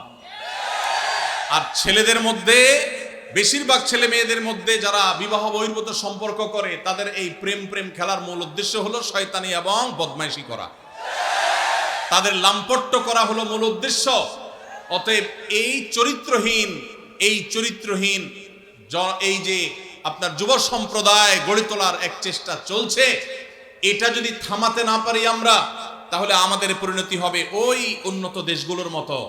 ওদের সংসার শেষ হয়ে গেছে, ওদের দাম্পত্য সম্পর্ক ভেঙে গেছে, ওদের মধ্যে বৈবাহিক সম্পর্ক বলতে তেমন কিছু নাই, মানুষ জন্মের হার জিরোতে চলে আসছে। ভয়ঙ্কর একটা বাস্তবতাকে তারা অনুভব করছে। পশ্চিমে যদি যান, তরুণরা, যুবকরা যে যার সাথে ইচ্ছা হারাম সম্পর্ক করতে পারে, কোনো বাধা নাই, কিন্তু তাদের মধ্যে দেখবেন ডিপ্রেশন, আত্মহত্যার প্রবণতা ভয়ঙ্কর। আপনার যেই বন্ধুটা হারাম রিলেশন করেছে, ওর মধ্যে মানসিক কষ্ট, দুঃখ, পেরেশানের, ডিপ্রেশন, চিন্তা আপনার চাইতে দেখবেন আরো বেশি। ও ভালোবাসা এবং প্রেম তথাকথিত এই হারাম সম্পর্ক যে নিবেদন করে, এটা যে আদান প্রদান করে, এটার মধ্য দিয়ে সে সুখী হওয়ার কথা, কিন্তু আপনি দেখবেন সে সুখী না, সে হলো সবচাইতে দুঃখী। এই জন্য এই অবৈধ সম্পর্কের জন্য, হারাম ভালোবাসার জন্য যত গান লেখা হয়েছে, এই বেশিরভাগ গানের কথামালা দেখবেন জ্বলে গেছে, পুড়ে গেছে, শেষ হয়ে গেছে, কেউ বাঁচাতে পারবে না, ও আসলে দুনিয়াতে ধ্বংস হয়ে গেছে, জাহান্নাম তোর জন্য অপেক্ষাই করছে। অতএব ঠিক ঠিক না বলে যুবকরা চরিত্রকে হেফাজত করার জন্য ভেতরে ভেতরে নিয়ত করেন। চেষ্টা করা যাবে তো ইনশাআল্লাহ? ভ্যালেন্টাইন্স ডে কে আমরা সবাই না বলবো তো ইনশাআল্লাহ? কিভাবে না বলবেন? এলাকায় এলাকায় যুবকদের মধ্যে সচেতনতা সৃষ্টি করে লিফলেট বিতরণ করবেন। পারবেন না ইনশাআল্লাহ? যুবক ভাইয়েরা, যাদেরকে আল্লাহ তাআলা দ্বীনের বুঝ দিয়েছেন, আমি আপনাদের উদাত্ত আহ্বান করতে চাই, প্রতিটি এলাকায় এলাকায় 14ই ফেব্রুয়ারি উপলক্ষে কোনো প্রকার শয়তানি ক্রিয়াকর্ম করতে দেয়া যাবে না। এলাকায় এলাকায় লিফলেট বিতরণ করবেন। মসজিদ থেকে ইমাম সাহেবদের নেতৃত্বে যুবকদেরকে কাউন্সিলিং করতে বের হবেন। কোন অবস্থাতে আমরা পশ্চিমা ভ্রষ্টামি, পশ্চিমা নষ্টামি, পশ্চিমা নোংরামি, পশ্চিমা অসভ্যতাকে আমাদের দেশে আমদানি করতে দেব না। আমাদের এই দেশের যুবকদেরকে নষ্ট করতে আমরা দেব না। সেজন্য আমরা সবাই চেষ্টা করব তো ইনশাআল্লাহ। এই জন্য আপনার স্কুলে, আপনার কলেজে যারা হালাল সম্পর্কে বিশ্বাসী, যারা মুসলমান, যারা এই দেশীয় সংস্কৃতিতে বিশ্বাসী, ভিনদেশী সংস্কৃতিকে যারা গা মাখাতে চায় না, সেই যুবকদেরকে আমি বলতে চাই, আপনারা আপনাদের শিক্ষা প্রতিষ্ঠানে বিভিন্ন জায়গায় আপনারা লিফলেট বিতরণ করেন, জনসচেতনতা সৃষ্টি করেন, যুবকদের মধ্যে দাওয়াতি অভিযান চালান। আমরা যদি অলিতে গলিতে 13ই ফেব্রুয়ারি 12ই ফেব্রুয়ারি থেকে দাওয়াতি কাজ চালাই, ইনশাআল্লাহ রাস্তাঘাটে অলিতে গলিতে যেখানে সেখানে এইসব নোংরামি, এই সমস্ত অসভ্যতা, এইসব দৃশ্য আমাদের দেখতে হবে না ইনশাআল্লাহ। আর যদি মনে করেন যে না, আমি নিজে বাঁচলাম, আমার আর দেখার দরকার নাই, তো আপনার সন্তান, আপনার ভবিষ্যৎ বংশধর, তাদেরকে আপনি জাহান্নামে রেখে যাচ্ছেন, মনে রাখবেন। তাদের জন্য ভালো পরিবেশ দরকার আছে না নেই? যদি ভালো পরিবেশের দরকার হয়, তাহলে সেক্ষেত্রে আমাদের নড়ে চড়ে বসতে হবে, দায়িত্বশীল ভূমিকা পালন করতে হবে। শুধু ওয়াজ শুনে গেলে হবে না। আমি আইন হাতে তুলে নিতে বলছি না, খবরদার কেউ আইন হাতে তুলে নেবেন না, কিন্তু এলাকায় এলাকায় এই নষ্টামি যারা করে তাদেরকে আগে থেকে দাওয়াত দিবেন, অন্যায় কাজ থেকে, অসৎ কাজ থেকে বাধা প্রদান করবেন। কারা কারা রাজি আছেন হাত তোলেন দেখি। আল্লাহ আমাদের সবাইকে এই নষ্টামি বন্ধ করার তৌফিক দান করুন। ভাইরা আমার, আপনারা সবাই জানেন আমাদের দেশে এক শ্রেণীর ব্যবসায়ী আছে যারা বিদেশ থেকে এদেশে ব্যবসা করবার জন্য এসেছে। এই বিদেশ থেকে ব্যবসা করতে আসা কোম্পানিগুলোর মধ্যে থেকে আপনারা দেখেন, ক্লোজ আপ একটা ব্র্যান্ড আছে না? এই ক্লোজ আপ ইউনিলিভারের এই ব্র্যান্ড, তারা আমাদের দেশে এই নষ্টামিকে সবচেয়ে বেশি প্রতিষ্ঠা করবার জন্য টাকা পয়সা খরচ করে। প্রতি বছর দেখবেন তারা ক্লোজ আপ কাছে আসার গল্পের কথা শোনাতে বলে। এই কাছে আসার গল্প বলতে, কোন সন্তান পড়ালেখা থেকে দূরে সরে গেছে, সে আবার সুপথে আসছে, পড়ালেখার পথে ফিরে আসছে, সেই যুবকের গল্প তারা শুনতে চায় না। কোন যুবক বাবা মার সাথে রাগারাগি করে বাসা থেকে বের হয়ে চলে গেছে, সে আবার বাবা মার কাছে আসছে, সেই সচ্চরিত্রবান যুবকের গল্প তারা শুনতে চায় না। কোন স্বামী তার স্ত্রীর সাথে অভিমান করে সরে গেছে, দূরে চলে গেছে, আবার তারা স্বামী স্ত্রী মিলেমিশে গেছে, ভুল সবাই একে অন্যটাকে স্বীকার করে নিয়ে তারা আবার থাকা শুরু করেছে। এই যে কাছে এসেছে, একটা সংসার ভাঙার পর আবার জোড়া লেগেছে, এই কাছে আসার গল্প তারা বলে না। তারা কোন কাছে আসার গল্পের কথা বলতে চায়? তারা বলতে চায় আমাদের যুবকরা হারামের কাছে, জাহান্নামের কাছে, অবৈধ রিলেশনের কাছে যাওয়ার গল্প যেন শোনায়, সেজন্য তাহলে এরা কি আমাদের বন্ধু না শত্রু? এরা কি আমাদের বন্ধু না শত্রু? যেই যুবক বাপমা থেকে দূরে সরে গেছে, সেই যুবক বাপমার কাছে ফিরে আসলে এই কাছে আসার গল্প আমাদের জন্য সুখকর। যেই যুবক পড়ালেখা ছেড়ে নষ্ট পথে চলে গেছে, সে সেই পথ থেকে ফিরে এসেছে, এটা আমাদের জন্য সুখকর। যেই যুবক মাদকের দিকে চলে গেছে, সে মাদক ছেড়ে আবার সুস্থ জীবনে ফিরে এসেছে, এটা আমাদের জন্য আনন্দের। যেই স্বামী স্ত্রীকে রেখে চলে গেছে, যেই স্ত্রী স্বামীকে রেখে অভিমান করে চলে গেছে, সে আবার ফিরে এসেছে, এই কাছে আসার গল্প আমাদের জন্য সুখকর। কিন্তু ক্লোজ আপ এবং এই জাতীয় যে সমস্ত কোম্পানিগুলো আমাদের যুবকদের ইমানের চেতনাকে ধ্বংস করবার নীল নকশাকে তারা বাস্তবায়ন করতে চায়, তারা এই সমস্ত কাছে আসার গল্প শুনতে বা শোনাতে চায় না। তারা চায় আমাদের যুবকদের হারামের কাছে যাওয়ার গল্প শোনাতে। হারামের কাছে যাওয়ার গল্প শোনাতে যারা আমাদের যুবকদেরকে উদ্বুদ্ধ করে, যারা যুবকদেরকে উস্কানি দেয়, এই তথাকথিত কাছে যাওয়ার পরের যে গল্প, কোন যুবক হারাম সম্পর্ক করতে গিয়ে, তথাকথিত কাছে আসার গল্প রচনা করতে গিয়ে তার পড়ালেখার জীবন শেষ হয়ে গেছে। কোন যুবক হারাম পথে আসতে গিয়ে, হারামের কাছে আসতে গিয়ে বাবা মার সাথে সম্পর্ক শেষ হয়ে গেছে। কোন মানুষ হারাম সম্পর্ক করে হারামের অবৈধ সম্পর্কের কাছাকাছি যেতে গিয়ে তার বৈধ স্ত্রীর সাথে তার ডিভোর্স হয়ে গেছে। এই তথাকথিত কাছে আসার গল্পের পরের যে ঘটনাগুলো, সেগুলো আর তারা আপনাকে বলতে বলবেন। আপনাকে বলবেন, যুবক কিভাবে তুমি কাছে এসেছো হারামের, সেই গল্প শোনাও। সেগুলো দিয়ে তারা ভ্যালেন্টাইন্স ডে, অর্থাৎ খ্রিস্টানদের সাধু ভ্যালেন্টাইন্স ডে, যেটাকে না জেনে না বুঝে মুসলিম যুবকেরা তথাকথিত ভালোবাসা দিবস মনে করে যেটাকে উদযাপন করে খ্রিস্টানদের কাজ করছে, সেই দিবস উপলক্ষে তারা সে সমস্ত গল্পকে নাটক আকারে টেলিভিশন উপস্থাপন করে। মুসলিম নামধারী ন্যূনতম আত্মসম্মান বোধ থেকে সম্পূর্ণরূপে মুক্ত, যাদের মধ্যে কোনো আত্মমর্যাদা নাই মুসলমান হিসাবে, এরকম নামধারী মুসলমানেরা সেই সমস্ত তথাকথিত ভালোবাসার নাটককে তারা উদযাপন করে, সেগুলোকে তারা উপভোগ করে, সেগুলো দেখে তারা মজা নেয়। এটা ইমানের সাথে যায় না। আপনি ইমানদার হলে আপনার ইমান হরণকারী এই আয়োজনকে আপনি কখনো অ্যাপ্রিসিয়েট করতে পারেন না। এই বিদেশিরা আমাদের দেশ থেকে প্রত্যেকটা ঘরে ঘরে এদের পেস্ট, এদের সাবান, এদের আইটেমগুলো বিক্রি করে আমাদের ঘর থেকে তারা চাঁদা তুলে তারা বিদেশে নিয়ে যাচ্ছে। আবার আমাদেরই টাকা আমাদের কাছে বিক্রি করে যে টাকা তারা ইনকাম করে, সেটা দিয়ে আমাদের সমাজে তারা বিষ, এটা তারা 14 দিকে ছড়িয়ে দিচ্ছে। অতএব এদের বিরুদ্ধে আমাদের দাঁড়াতে হবে কি হবে না? এরা যদি এই সমস্ত শয়তানি কর্মকাণ্ড না ছাড়ে, আল্লাহর জন্য এদের এই আইটেমগুলো আমরা বর্জন করতে পারবো তো ইনশাআল্লাহ? ইয়াহুদিদের এই সমস্ত পণ্য আমার মুসলিম ভাইয়ের উপরে বোমা হয়ে ফিলিস্তিনে পড়ছে। আমার গাজাকে শেষ করে দেওয়া হয়েছে। আমার এলাকাতে এসে এই বাংলাদেশে তারা বোমা মারতে পারছে না, কিন্তু আমাদের যুবকদের চরিত্রের উপরে তারা বোমা মারছে। অতএব এদের পণ্য কেনা থেকে আমরা বিরত থাকবো তো ইনশাআল্লাহ? এদের পণ্য দোকানদার ভাইরা যেন না রাখে, সেজন্য তাদেরকে আমরা দাওয়াত দেব, ঠিক আছে না ইনশাআল্লাহ? দোকানে দোকানে দিয়ে ভাইদের হাত পা ধরবো। আমার দেশি পণ্য মান একটু খারাপ হোক, দাম একটু বেশি হোক, তারপরে সেটা বিক্রি করবা। আমরা এই সমস্ত বিদেশি জিনিস কিনবো না, বিক্রি করব না। চেষ্টা করা যাবে ইনশাআল্লাহ? আমরা দোকানে দোকানে দাওয়াতি কাজ করবো তো ইনশাআল্লাহ? আল্লাহ তাআলা আমাদের যুবক ভাইদের চরিত্রকে হেফাজত করবার তৌফিক দান করুন। ভাইরা আমার, চরিত্র এমন এক জিনিস, একবার যদি আপনি নষ্ট করে ফেলান, তওবা করে ফিরে আসলে আল্লাহ তাআলা মাফ করবেন ঠিকই, কিন্তু আপনার সচ্চরিত্র রাখার যে একটা তৃপ্তি, ওই তৃপ্তি আর কখনো ফিরে আসে না। এই জন্য আমরা সবাই হারাম সম্পর্ক থেকে বেরোয় আসার চেষ্টা করবো তো ইনশাআল্লাহ?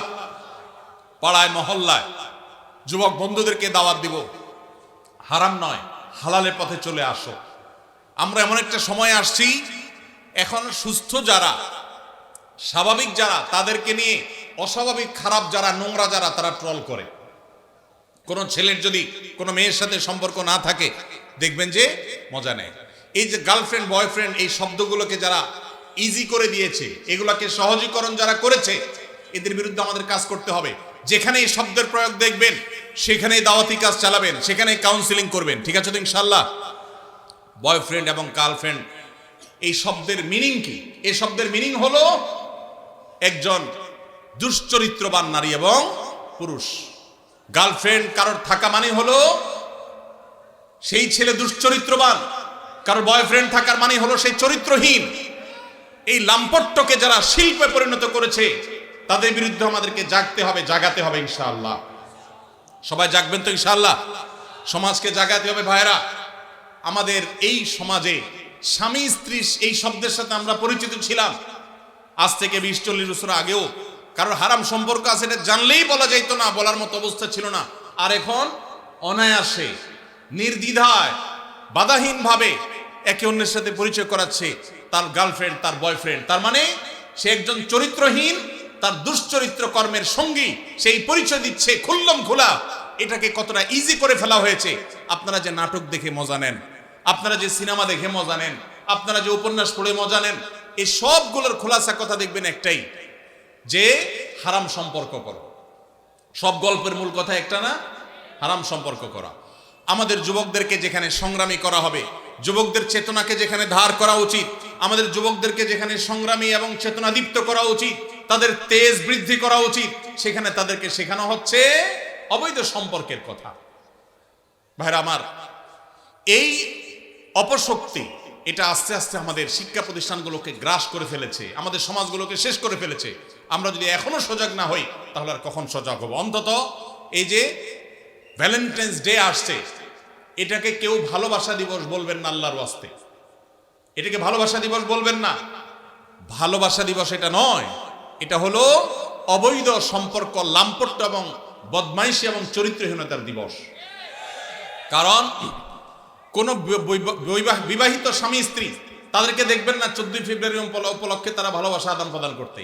14 ফেব্রুয়ারির সকল ভালোবাসা আদান প্রদান এগুলো সব হলো অবৈধ ভালোবাসার আদান প্রদান।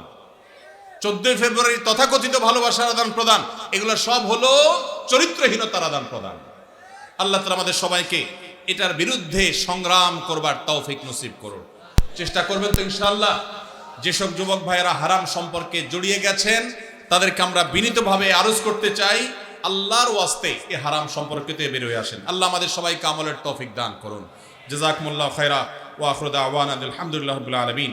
ভাই, আপনাদের অনেক প্রশ্ন আমার কাছে আসছে, কিন্তু সময় আমার হাতে অনেক কম, যার কারণে আমরা যতগুলো সম্ভব উত্তর দেওয়ার চেষ্টা করছি।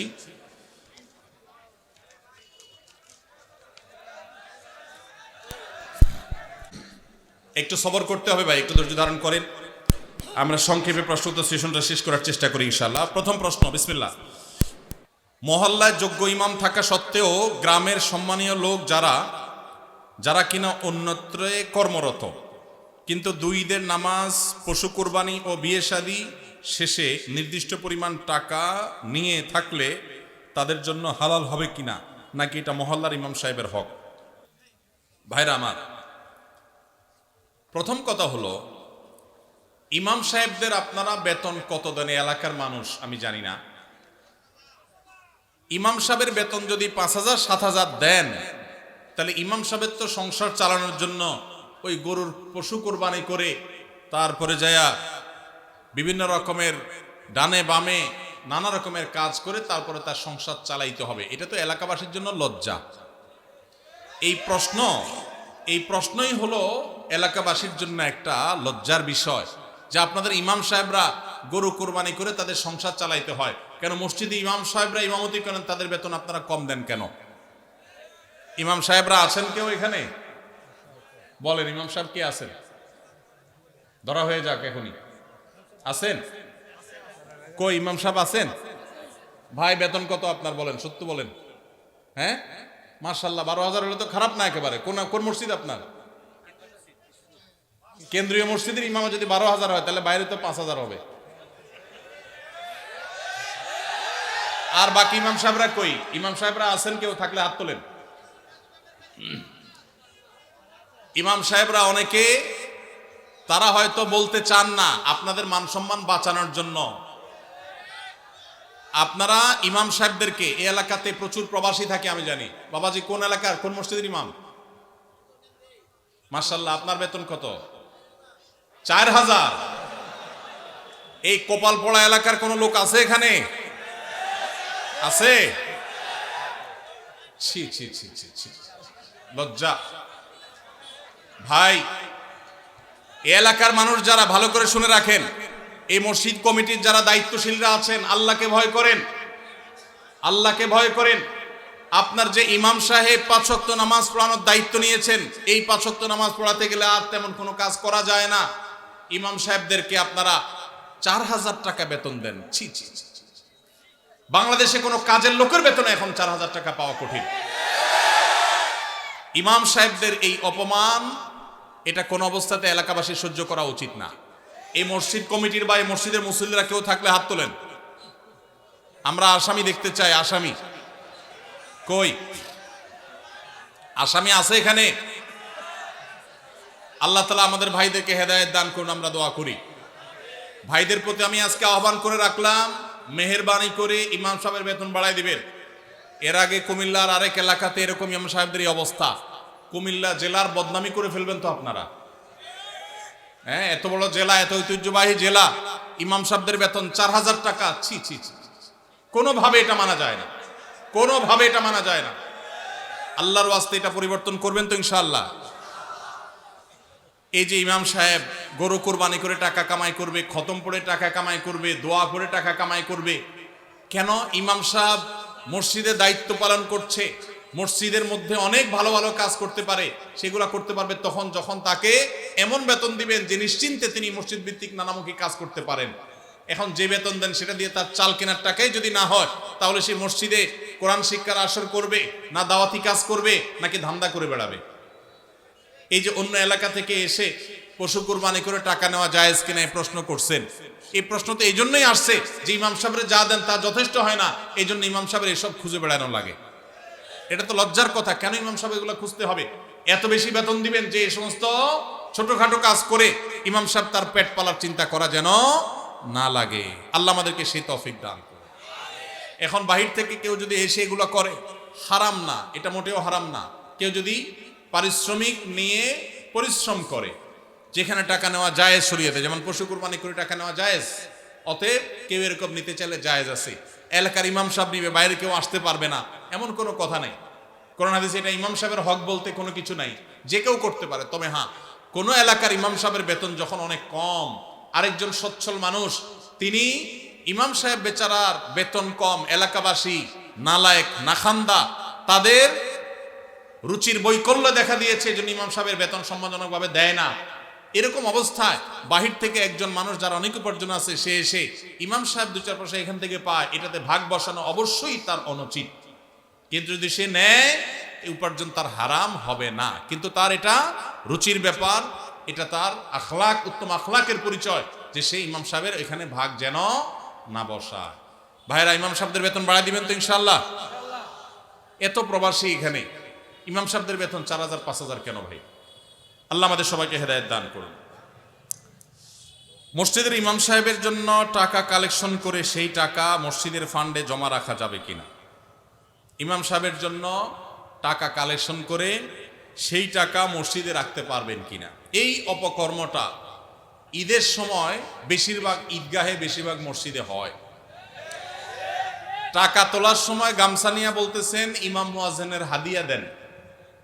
টাকা উঠছে 20,000, ইমাম মুয়াজ্জিনের 10,000 ভাগ করে দিয়ে বাকিটা মসজিদে রেখে দিয়েছেন। মসজিদ কমিটির লোকেরা পরিষ্কার একটা হারাম কাজ করলেন। মনে করছেন আল্লাহর ঘরের জন্য দুর্নীতি করলে আল্লাহ ছেড়ে দিবে না? টাকা তোলার সময় যদি ইমাম মুয়াজ্জিনের জন্য বলেন, তাহলে এটি ইমাম মুয়াজ্জিনকেই দিতে হবে, ওটা মসজিদে রাখতে পারবেন না। টাকা যদি ইমাম সাহেবের জন্য বলেন যে ইমাম সাহেবের হাদিয়া, মুয়াজ্জিন সাহেবের হাদিয়া, যেটা বলে তুলবেন সেটাই করতে হবে। নসুল ওয়াকিফে কানাসি শারিআ, দাতা যে জন্য দিবে আপনাকে সেই খাতে খরচ করতে হবে। আপনি ইমাম সাহেবরে সামান্য কিছু দিয়া, বুঝ দিয়া বাকিটা মসজিদে রেখে দিয়েছেন, এটার নাম দুর্নীতি। এটার নাম কি? এটা জায়েজ নাই। অনেক কমিটির ভাইরা এটা করেন, চিন্তা করছে সারা জীবন নিজের জন্য চুরি, 2 নম্বরই দুর্নীতি করলাম, এবার আল্লাহর ঘরের জন্য একটু 2 নম্বরই করি। জায়েজ হবে? ভাইরা আমার, এই জন্য সতর্ক থাকতে হবে, খবরদার। আর ইমাম সাহেবদেরকে বসায়া ঈদের দিন গামছা নিয়ে তাদের জন্য টাকা তোলা, এটাও তো আরেক লজ্জার কথা। ইমাম সাহেবদেরকে হাদিয়া দিবেন, এটার জন্য তাদেরকে বসায় রেখে তাদের সামনে ভিক্ষা করবেন, টাকা তুলবেন, এটা তো অপমানজনক কথা ইমাম সাহেবদের জন্য। কেন রে ভাই? এলাকাবাসী বিভিন্নভাবে ইমাম সাহেবদের ঈদ উপলক্ষে, ঈদের তারা বেতন পাবে, বেতনের পাশে এক্সট্রা একটা বোনাস পাবে, সেই ব্যবস্থা করা যায় না? নিজেরা বেতন দানের টাকা বাড়াই দিয়া ইমাম সাহেবদেরকে মুয়াজ্জিনদেরকে বোনাস দিবেন, তাদেরকে ভিক্ষা দিবেন না, তাদেরকে অপমান করবেন না। যে এলাকাবাসী তাদের ইমামকে সম্মান করতে পারে না, মর্যাদা দিতে পারে না, তাদের চাইতে হতভাগা, তাদের চাইতে দুর্ভাগা আর কেউ হতে পারে না। ভাইরা আমার, কুমিল্লার বদনামি শুরু হয়ে যাবে তো এরকম একের পর এক প্রশ্ন এগুলোই আসতেছে। আপনারা সবাই ইমাম সাহেবদের হক আদায় করার চেষ্টা করবেন তো ইনশাআল্লাহ। আর ইমাম সাহেব যারা, তাদেরকেও বলতেছি, আপনারাও নিজেদের আত্মমর্যাদা বজায় রাখবেন, প্রয়োজনে না খায় থাকবেন, কিন্তু নিজের মান সম্মান নষ্ট করে টাকা কামাই করতে যাবেন না। আল্লাহ আমাদের ইমাম সাহেবদেরকে সেরকম ইমাম হওয়ার তৌফিক দান করুন। এরপরে প্রশ্ন হলো, গ্রামের নাম কৃষ্ণপুর, অতএব কারণে মসজিদ ও মাদ্রাসার নামের পূর্বে কৃষ্ণ শব্দটি ব্যবহার হচ্ছে, এতে গ্রামের লোকদের করণীয় কি? কোনো অসুবিধা নাই ভাই। কৃষ্ণপুর ইসলামিয়া হাফিজিয়া মাদ্রাসা, কৃষ্ণপুর বাইতুর রহমান মসজিদ, কথার কথা, কোনো অসুবিধা নেই। জায়গার নাম যেটা আছে সেই নামের মধ্যে যদি কোনো আপত্তিকর কোনো শব্দ থাকে যেটা মুসলমানের বিশ্বাসের সাথে যায় না, জায়গার নাম হিসাবে সেটা উল্লেখ করলে গুনাহ হবে না। তবে যদি খুব বেশি আপত্তিকর নাম থাকে, যথাযথ নিয়মে প্রশাসনের কাছে এলাকাবাসী সবাই মিলে দাবি দাওয়া তুলে সেটার পরিবর্তনের চেষ্টা করা যেতে পারে, যদি সেরকম আপত্তিকর হয়। তবে এই যে কৃষ্ণপুর নাম আছে, এই কৃষ্ণপুর নাম এটা করে মসজিদ বা মাদ্রাসার সামনে বা শুরুতে থাকলে, যেমন এখানে আপনারা লিখছেন কৃষ্ণপুর ইসলামিয়া হাফিজিয়া মাদ্রাসা, কোনো অসুবিধা নেই, এটা জায়গার নাম। ঠিক একইভাবে কৃষ্ণপুর, কথার কথা, বাইতুর রহমান মসজিদ, বাইতুল করিম মসজিদ, জায়গার নাম লিখেছেন, কোনো অসুবিধা নেই। আপনি এখানে বিশ্বাস, আপনি কৃষ্ণের প্রতি বিশ্বাস করেছেন এমন কথা না, শুধু জায়গার নাম হয়েছে বিধায় এটার কারণে আপনার কোনো গুনাহ হবে না।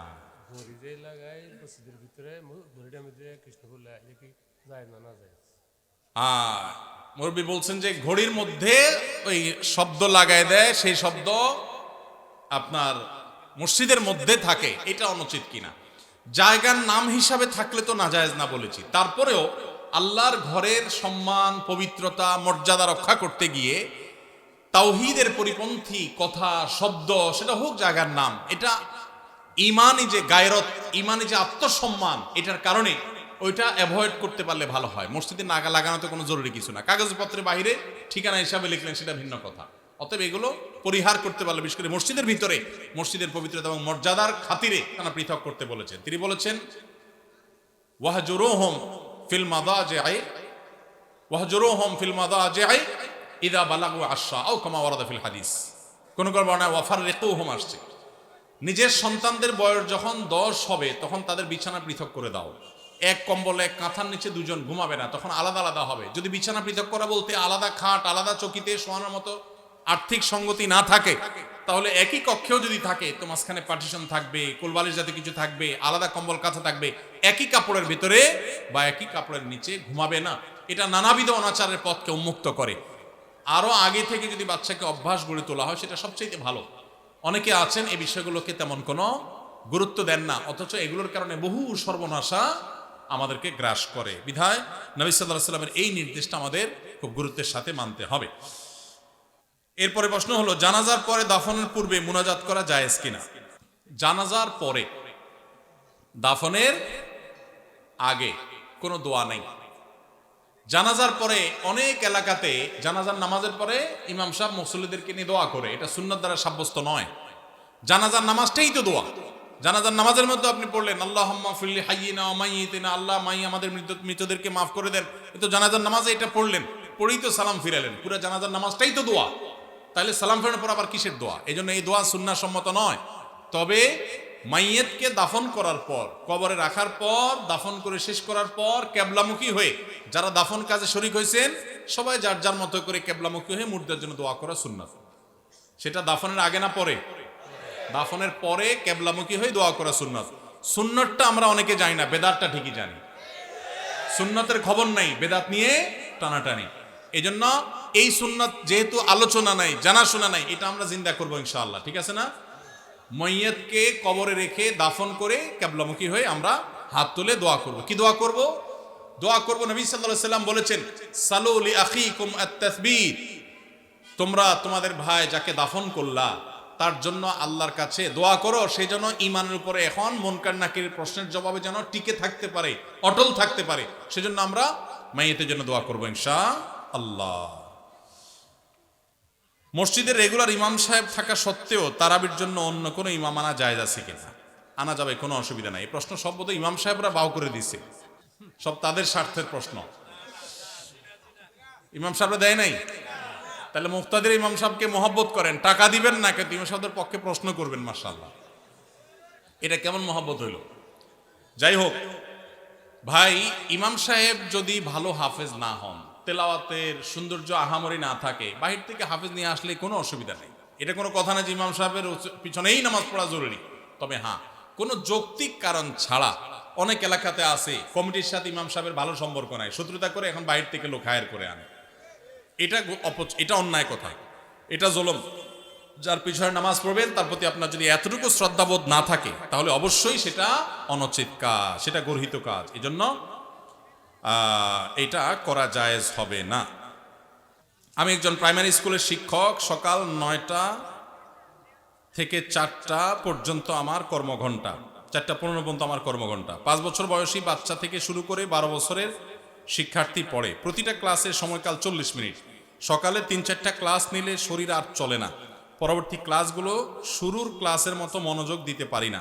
তাতে কি আমার বেতনের টাকার কোনো প্রবলেম হবে? শত শত কোমলমতি শিক্ষার্থী সামলানো অনেক কষ্টকর হয়। ভাইরা আমার, আল্লাহ কোরআনে বলেছেন, লা ইউকাল্লিফুল্লাহু নাফসান ইল্লা উসআহা।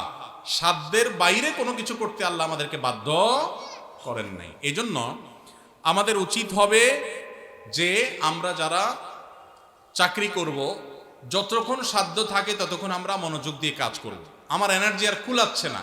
আগে প্রথম আইসা যেরকম করতে পারছি সকালের দিকে, দুপুরের পরে শরীরে এনার্জি একটু কমে যাবে, এটা স্বাভাবিক। এর কারণে ইনশাল্লাহ আপনি আল্লাহর কাছে পাকড়াও শিকার হবেন না। যদি আপনি ইচ্ছাকৃত গাফিলতি করেন, মোবাইল টিপাটিপি করে সময় নষ্ট করেন, বাচ্চাদের ক্লাসে দেরিতে যান, তাহলে সেজন্য আল্লাহর কাছে জব দিয়ে করা লাগবে। কিন্তু আপনার এনার্জি কমে গেছে, প্রথম ক্লাসের মতো মনোযোগ আর ধরে রাখতে পারছেন না, এর কারণে আপনি গুনাহগার হবেন না। আলহামদুলিল্লাহ, এরকম শুদ্ধ সুস্থ চিন্তা করার মানুষ যে আছে, বান্দার হক সম্পর্কে এতটা সচেতন মানুষ আছে, এটাই তো একটা সমাজের জন্য আনন্দের বিষয়। আলহামদুলিল্লাহ, সন্দেহাতীতভাবে এটা একটা সুখের সংবাদ যে একজন ভাই চাকরি করে, স্কুলে চাকরি করে তার ঠিকঠাক মতো বেতনটা হালাল হচ্ছে কিনা, তার মনোযোগ কমে যাচ্ছে, সেজন্য আল্লাহর কাছে দায়ী থাকবেন কিনা, এই যে চিন্তা মনে আসছে, এটাকেই বলে ঈমানী চেতনা। এই ঈমানী চেতনাই তো আমাদেরকে ভালো মানুষের দিকে নিয়ে যায়। আল্লাহ আমাদের এই ভাইকে আরো বেশি ঈমান আমল বাড়ানোর তৌফিক দান করুন। মুআবিয়াকে কি সাহাবী হিসাবে সম্মান করা যাবে? নাউজুবিল্লাহ, এটা কেমন প্রশ্ন করেছেন? যে ভাই প্রশ্ন করেছেন তার হয়তো জানার ঘাটতি আছে। মুআবিয়া রাদিয়াল্লাহু তাআলা আনহু নবী করিম সাল্লাল্লাহু আলাইহি সাল্লামের অত্যন্ত স্নেহভাজন, অত্যন্ত স্নেহধন্য সাহাবীদের একজন। সাহাবী হিসাবে সম্মান করা যাবে কিনা, মানে সিনিয়র সাহাবীরা, তার জীবদ্দশায় সিনিয়র বড় বড় সাহাবীদের কেউ তাকে অসম্মান করেছেন? দেখাতে পারবেন? তাহলে আপনার মনে প্রশ্ন কোত্থেকে আসবে? সাহাবীদের মধ্যে নিজেদের মধ্যে বহু বিষয়ে মতপার্থক্য হয়েছে, এমনকি যুদ্ধ পর্যন্ত হয়েছে। নবীজি সাল্লাল্লাহু আলাইহি সাল্লাম পরিষ্কারভাবে নিষেধ করেছেন যে আমার সাহাবীদেরকে গালমন্দ করবে না, সমালোচনা করবে না। নবীজি সাল্লাল্লাহু আলাইহি সাল্লামের এই হাদিস থেকে বোঝা যায় সাহাবীদের কোনো ভুল, কোনো ত্রুটি হতে পারে মানুষ হিসাবে, কিন্তু হলে সেটার কারণে সমালোচনা করা, গালমন্দ করার অধিকার আমাদের নাই। আপনার বাবা যদি তার কোনো ভুল হয়, আপনি কি সেটা সমালোচনা করে বেড়াবেন? সাহাবীদের সম্পর্কে নবী সাল্লাল্লাহু আলাইহি ওয়াসাল্লাম হাদিসগুলো একটা একটা করে পড়ে দেখবেন। এটা দুর্ভাগ্যজনক যে আমাদের সমাজে এই জাতীয় বিষয়গুলোকে নানাভাবে আমাদের সামনে এস্টাবলিশ করা হয়েছে, নানাভাবে। দেখুন, সাহাবীরা সবাই ভুলের ঊর্ধ্বে, সবাই নিষ্পাপ, মাসুম, এটা আহলুস সুন্নাত জামাতের কারোর আকীদা বিশ্বাস না। কিন্তু তাদের যদি কোনো ব্যক্তিগত সিদ্ধান্তে ভুল হয়, ইজতিহাদি বুঝার কোনো ভুল হয়, আপনি আমি সমালোচনা করবার কোনো অধিকার নবী সাল্লাল্লাহু আলাইহি সাল্লাম আমাদেরকে দেন নাই। কে সাহস দিয়েছে আপনাকে যে আপনি আল্লাহ নবী সাল্লাল্লাহু আলাইহি সাল্লামের সাহাবীর দোষ বা ভুল চর্চা করবেন, সমালোচনা করবেন? মনে রাখবেন, কোরআনের আয়াতে আয়াতে দেখবেন আল্লাহ তাআলা সাহাবীদের পুরো সাহাবীদের পুরো জামাতের বিভিন্ন প্রশংসামূলক বাক্য ব্যবহার করেছেন। সীমাহুম ফি উজুহিহিম মিন আসারিস সুজুদ তারাহুম রুকআন সুজদান ইয়াবতাগুনা ফাদলা মিনাল্লাহি ওয়া রিদওয়ানা। সাহাবীরা, আল্লাহ বলছেন তারা আল্লাহর সন্তুষ্টি চায়, অন্য কিছু চায় না, ইখলাস আছে তাদের, আর আপনি সমালোচনা করেন কিভাবে? ভাইরা আমার, মুআবিয়া রাদিয়াল্লাহু তাআলা আনহু কে জানেন? তিনি সেই সাহাবী যাকে নবী সাল্লাল্লাহু আলাইহি সাল্লাম ওহী লেখার দায়িত্ব দিয়েছেন, কাতেবে ওহী। সহজ কথা না। জিবরিল আলাইহিস সালাম যখন নবীজির কাছে ওহী নিয়ে আসতেন, তিনি লেখা জানতেন না, নবীজি লেখা জানতেন না। কত বড় বিশ্বাস করলে, কত বড় আস্থা থাকলে মুআবিয়া রাদিয়াল্লাহু তাআলা আনহু লিখছেন, কি লিখছেন নবীজি? তিনি যেহেতু লেখাপড়া জানতেন না, তিনি উম্মি ছিলেন, কি লিখছেন তিনি জানেন না। কত বড় বিশ্বাস থাকলে তাকে দিয়ে নবী সাল্লাল্লাহু আলাইহি সাল্লাম ওহী লেখাইছেন। সেই কাতেবে ওহী, তিনি সাহাবী হিসাবে পরিপূর্ণ মর্যাদা পাবেন। ভাইরা আমার, ঈমান নিয়ে যারা নবীজিকে দেখেছেন এবং ঈমানদার অবস্থায় গেছেন, তাদের যদি কোনো ভুল ত্রুটি হয়ও, আপনারা একটা হাদিস সহিহ বুখারীতে পাবেন। নবীজি বলেছেন, যারা বদরের যুদ্ধে শরীক হয়েছে, অংশগ্রহণ করেছে, তাদের সম্পর্কে নবীজি সাল্লাল্লাহু আলাইহি সাল্লাম বলেছেন যে আমালু মা শি'তুম কাদ গাফারাল্লাহু লাকুম, যারা বদরের শরীক হয়েছো, তোমরা যা খুশি করো, আল্লাহ তোমাদের মাফ করে দিয়েছে। আল্লাহ যদি মাফ করে দেয়, আপনি সমালোচনা করার কি? আপনার আমার সমালোচনা করার রাইট আছে? এরকম সাহাবীদের নিয়ে এরকম আরো বহু হাদিস আছে। সব হাদিসগুলোকে সামনে রাখলে বোঝা যায় এটা আমাদের ঈমানের যে ধ্বংসাত্মক একটি বিষয়। আমরা তাদের কোনো দোষ, কোনো ভুল, এটা থেকে শিক্ষা গ্রহণ করব, চর্চা নয়, সমালোচনা নয়। সাহাবীরা ব্যক্তি হিসাবে, মানুষ হিসাবে বিশেষ কোনো ভুল কারোর দ্বারা হতে পারে, এটার ঊর্ধ্বে তারা না, তারা মাসুম না। কিন্তু সাহাবীদের যে পুরো জামাতে সাহাবা, সেটা মৌলিকভাবে মোটা দাগে এটা আমাদের জন্য অনুসরণীয়, অনুকরণীয়। কিন্তু ব্যক্তি হিসাবে, ব্যক্তি কেন্দ্রিক ভুল ভ্রান্তি থেকে তারা সবাই ঊর্ধ্বে, মাসুম ছিলেন, এটা কারোর বিশ্বাস না। কিন্তু তাদের প্রতি অভক্তি, অশ্রদ্ধা, তাদের সমালোচনা করা, গালমন্দ করা আহলে সুন্নাহ ওয়াল জামাতের সমস্ত উলামায়ে কেরামের ঐক্যমত এটি নাজায়েজ, এটি গুনাহ এবং এটি বিভ্রান্তি। সাহাবীদের সমালোচনার এই কাজ শুরু করেছে শিয়ারা সবচেয়ে বেশি।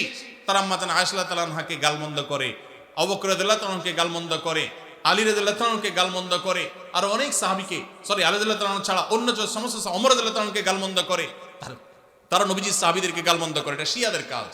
আল্লাহ তাআলা আমাদেরকে এই সমস্ত গুনাহ থেকে বেঁচে থাকার তৌফিক দান করুন। সুদে টাকা লাগায় এমন ব্যক্তি সমাজে বিচার করে, তার বিধান কি?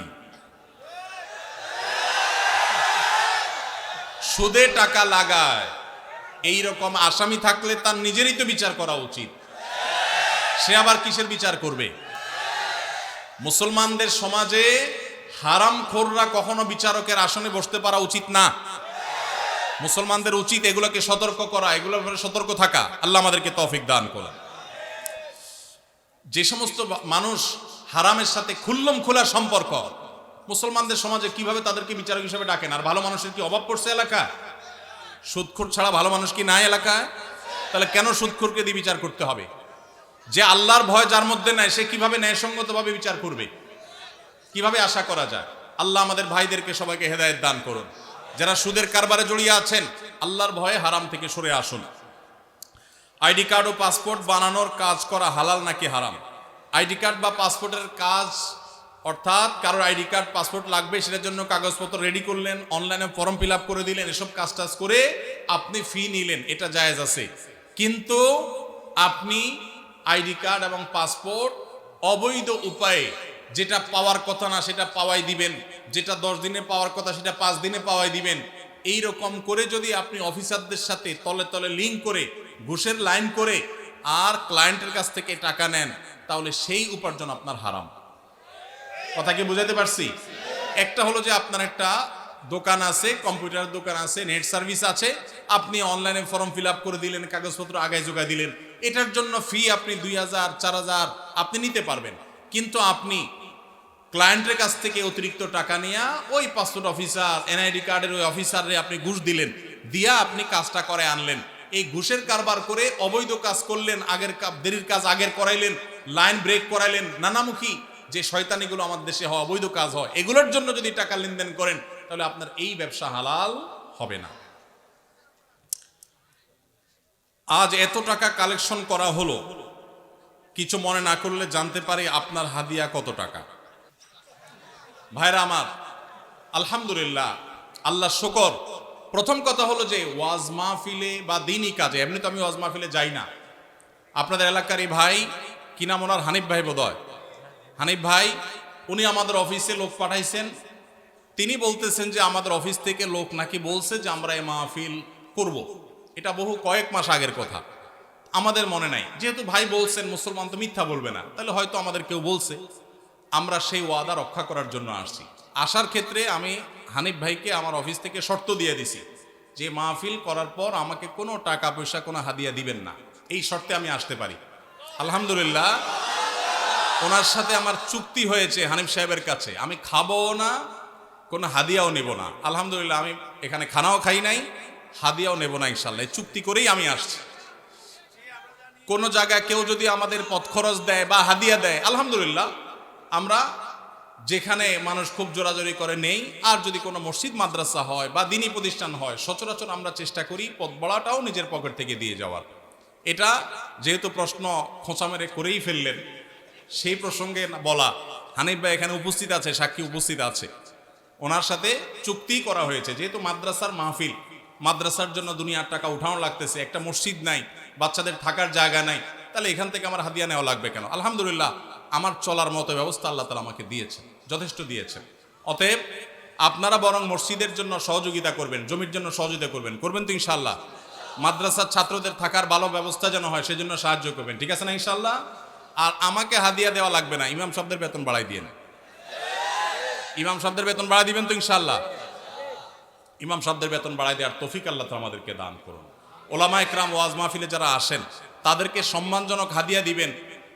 আমি নিচ্ছি না, আমার আলহামদুলিল্লাহ না নিলেও চলে, এবং মাদ্রাসার মাহফিল দেখে নেই না, অন্য কেউ জোর করলে হয়তো নেই। কিন্তু যারা অন্যান্য ভাইরা আসেন ওয়াজ মাহফিল করেন, অনেকে আছে রাতে গাড়ি অ্যাক্সিডেন্টে মাহফিল থেকে যাওয়ার সময় পুরো গাড়ি শেষ হয়ে যায়, আছে না? অনেকে আছে গাড়ি অ্যাক্সিডেন্টে নিজে অসুস্থ হয়ে যায়, মারা যায়, রাত বিরাত জাগা লাগে, তাদেরকে সম্মান করবেন। কিন্তু এর মানে এই না যে চুক্তি করে লাখ লাখ টাকা ওয়াজ করে কামায়, এই ওয়াজ ব্যবসায়ীদেরকে আমি প্রশ্রয় দিতে বলি নাই, কিন্তু ওলামাদেরকে সম্মান করবেন। এখানে দুই দিক থেকেই সমস্যা আছে। হুজুরদের অনেকে যেরকম চুক্তি করে, এটা যেমন একটা সমস্যা, আবার ওয়াজ মাহফিলের আয়োজক অনেকে আছে অনেক ধান্দা করে, সেটাও একটা সমস্যা। আমি আজ থেকে অনেক বছর আগে, আপনার জেলার নাম বলবো না, যে কোনো এক জেলা মাহফিলে যাওয়ার পর আমি দেখি এরকম মোটা একটা খাম ধরাই দিছে আমারে, পরে যায় খুলে দেখি ওখানে টাকার সাথে বাকি সব কাগজ দিয়ে মোটা করে দিছে। এত নিকৃষ্ট মানুষও এই সমাজে আছে। তো এই জন্য সংশোধন বক্তাদেরও হইতে হবে, আয়োজকদেরও হতে হবে, শ্রোতাদেরও হওয়া লাগবে। শ্রোতারা ওয়াজে আসছেন কি জন্য? কিছু শুনে আমল করার নিয়তে। এই যে এতগুলো কথা শুনছেন, এগুলো আমল করতে হবে, ঠিক আছে না ভাই ইনশাআল্লাহ?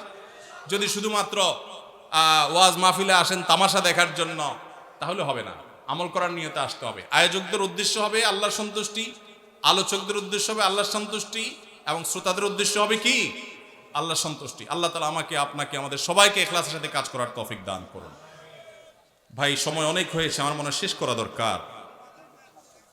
হ্যাঁ ভাই, আর প্রশ্ন দিয়েন না, প্রশ্ন ফাঁক ফোকর দিয়ে দিচ্ছেন, কি প্রশ্ন দিচ্ছেন না দিচ্ছেন আমি দেখতেও পারতেছি না, আরেক মুসিবত।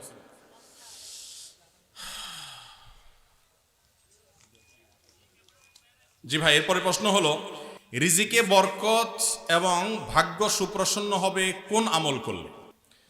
ভাইরা আমার, এই যে শবে বরাত আসছে, ভাগ্যে ভালো কিছু লেখা হয় শবে বরাতে, এই বিশ্বাস থেকে হুমড়ি খেয়ে মানুষ মসজিদে আসে, ঠিক না বে ঠিক?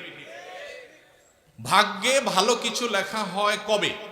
একটা হলো মানুষের সৃষ্টিরও 50,000 বছরে আল্লাহ তাআলা ভাগ্য নির্ধারণ করেছেন। আরেকটা হলো প্রতি বছর যেই রাতে আল্লাহ কোরআন নাজিল করেছেন, আল্লাহ সূরা দুখানে বলেছেন, সেই রাতে অর্থাৎ লাইলাতুল কদরে আল্লাহ তাআলা সব গুরুত্বপূর্ণ বিষয় ধার্য করেন।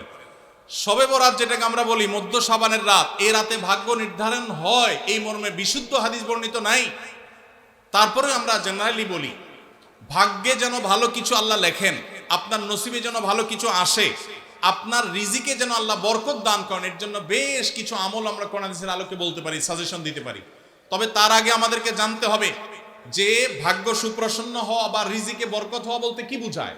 ভাই, রিজিকে বরকত হওয়া বলতে বুঝায় আপনি যা কামাই করবেন এর ভিতরে আল্লাহ তাআলা কল্যাণ দিবেন, যা কামাই করবেন এর ভিতরে বরকত হবে, প্রাচুর্য না, অনেক টাকা না, যা হবে এটাতে কি হবে? বরকত হবে। আমরা কি বরকত চাই না সম্পদ বেশি চাই? বরকত চাই। বরকত যদি চান, এক নম্বর হলো ঈমান এবং তাকওয়া লাগবে। আল্লাহ বলেছেন, ওয়ালাউ আন্না আহলাল কুরআন আমানু ওয়াত্তাকাউ লাফাতাহনা আলাইহিম বারাকাতিম মিনাস সামা। যদি কোনো জনপদের লোকেরা ঈমান আনে, আল্লাহর ভয় অন্তরে লালন করে, আল্লাহ বলেছেন আসমান থেকে বরকতের সব দুয়ার খুলে দেওয়া হবে। এজন্য ভাই, ঈমান যদি থাকে, তাকওয়া যদি থাকে, গুনাহমুক্ত জীবন গড়ার সংকল্প যদি থাকে, বরকত আসবে জীবনে। নাম্বার 2, ইস্তেগফার বেশি বেশি করলে, আল্লাহ বলেছেন সূরা নূহের মধ্যে, যদি কেউ ইস্তেগফার করে, নূহ আলাইহিস সালাম তার জাতিকে বলেছেন ফাকুল তুস্তাগফিরু রাব্বাকুম ইন্নাহু কানা গাফফারা ইউরসিলিস সামাআ আলাইকুম মিদরারা ওয়া ইমদিদুকুম বিআমওয়ালিন ওয়া বানিন ওয়া ইয়াজআল লাকুম জান্নাতিন ওয়া ইয়াজআল লাকুম আনহারা। আল্লাহ নবী নূহ আলাইহিস সালাম বলেছেন, আমি আমার জাতিকে বলেছি তোমরা আল্লাহর কাছে ইস্তেগফার করো, ক্ষমা প্রার্থনা করো। বেশি বেশি ইস্তেগফার করলে আল্লাহ তাআলা রিজিকের মধ্যে বারাকা দিবেন, অভাব দূর করবেন, সম্পদে এবং সন্তানে আল্লাহ তাআলা বরকত দান করবেন। তাহলে 2 নম্বর আমল হলো ইস্তেগফার করা, রিজিকে বরকত হবে ইনশাআল্লাহ। নাম্বার 3, শুকর আদায় করা। আল্লাহ বলেছেন লা ইন শাকারতুম লা আযীদান্নাকুম। আপনি কোনো কিছু পেয়েছেন, আলহামদুলিল্লাহ বলেন, যা পাইছেন শুকর আদায় করেন, আল্লাহ নিয়ামত বাড়ায় দিবেন। নাম্বার 4, দান সাদাকা করা। আল্লাহ তাআলা বলেছেন ইয়ামহাকুল্লাহুর রিবা ওয়া ইউরবিস সাদাকাত। আল্লাহ সুদকে ধ্বংস করবেন, তবে সাদকা এবং দান এটাকে আল্লাহ তাআলা বাড়িয়ে দিবেন। এই জন্য কেউ যদি দান করে, আল্লাহ তাআলা তাকে কি দেন? বরকত দান করেন তার রিজিকে। তারপরে 5 নম্বর হলো আত্মীয়তার সম্পর্ক রক্ষা করা। নবীজি সাল্লাল্লাহু আলাইহি সাল্লাম বলেছেন মান সাররাহু আন ইউবসাতা লাহু ফি রিজকিহি আও ইউনসালাহু ফি আথারিহি ফালিয়াসিল রাহিমা। যে ব্যক্তি চায় তার আত্মীয়তার সম্পর্কে, যে ব্যক্তি চায় তার হায়াতে বরকত হোক, তার রিজিকে বরকত হোক, সেই জন্য আত্মীয়তার সম্পর্কের সাথে সম্পর্ক ভালো রাখে, আত্মীয়দের সাথে, অর্থাৎ রক্ত সম্পর্কে আত্মীয়দের সাথে যেন সম্পর্ক কানেক্টেড রাখে, বিচ্ছিন্ন না করে, তাহলে তার রিজিকে এবং হায়াতে বরকত হবে। এবং সর্বশেষ আরেকটা আমল বলতে চাই, সেটা হলো খাবারের ক্ষেত্রে একত্রিত হয়ে বসে খাবার খাওয়া। এই সুন্নত আমাদের সমাজ থেকে বিদায় হয়ে গেছে, আমরা অনেকে জানি না।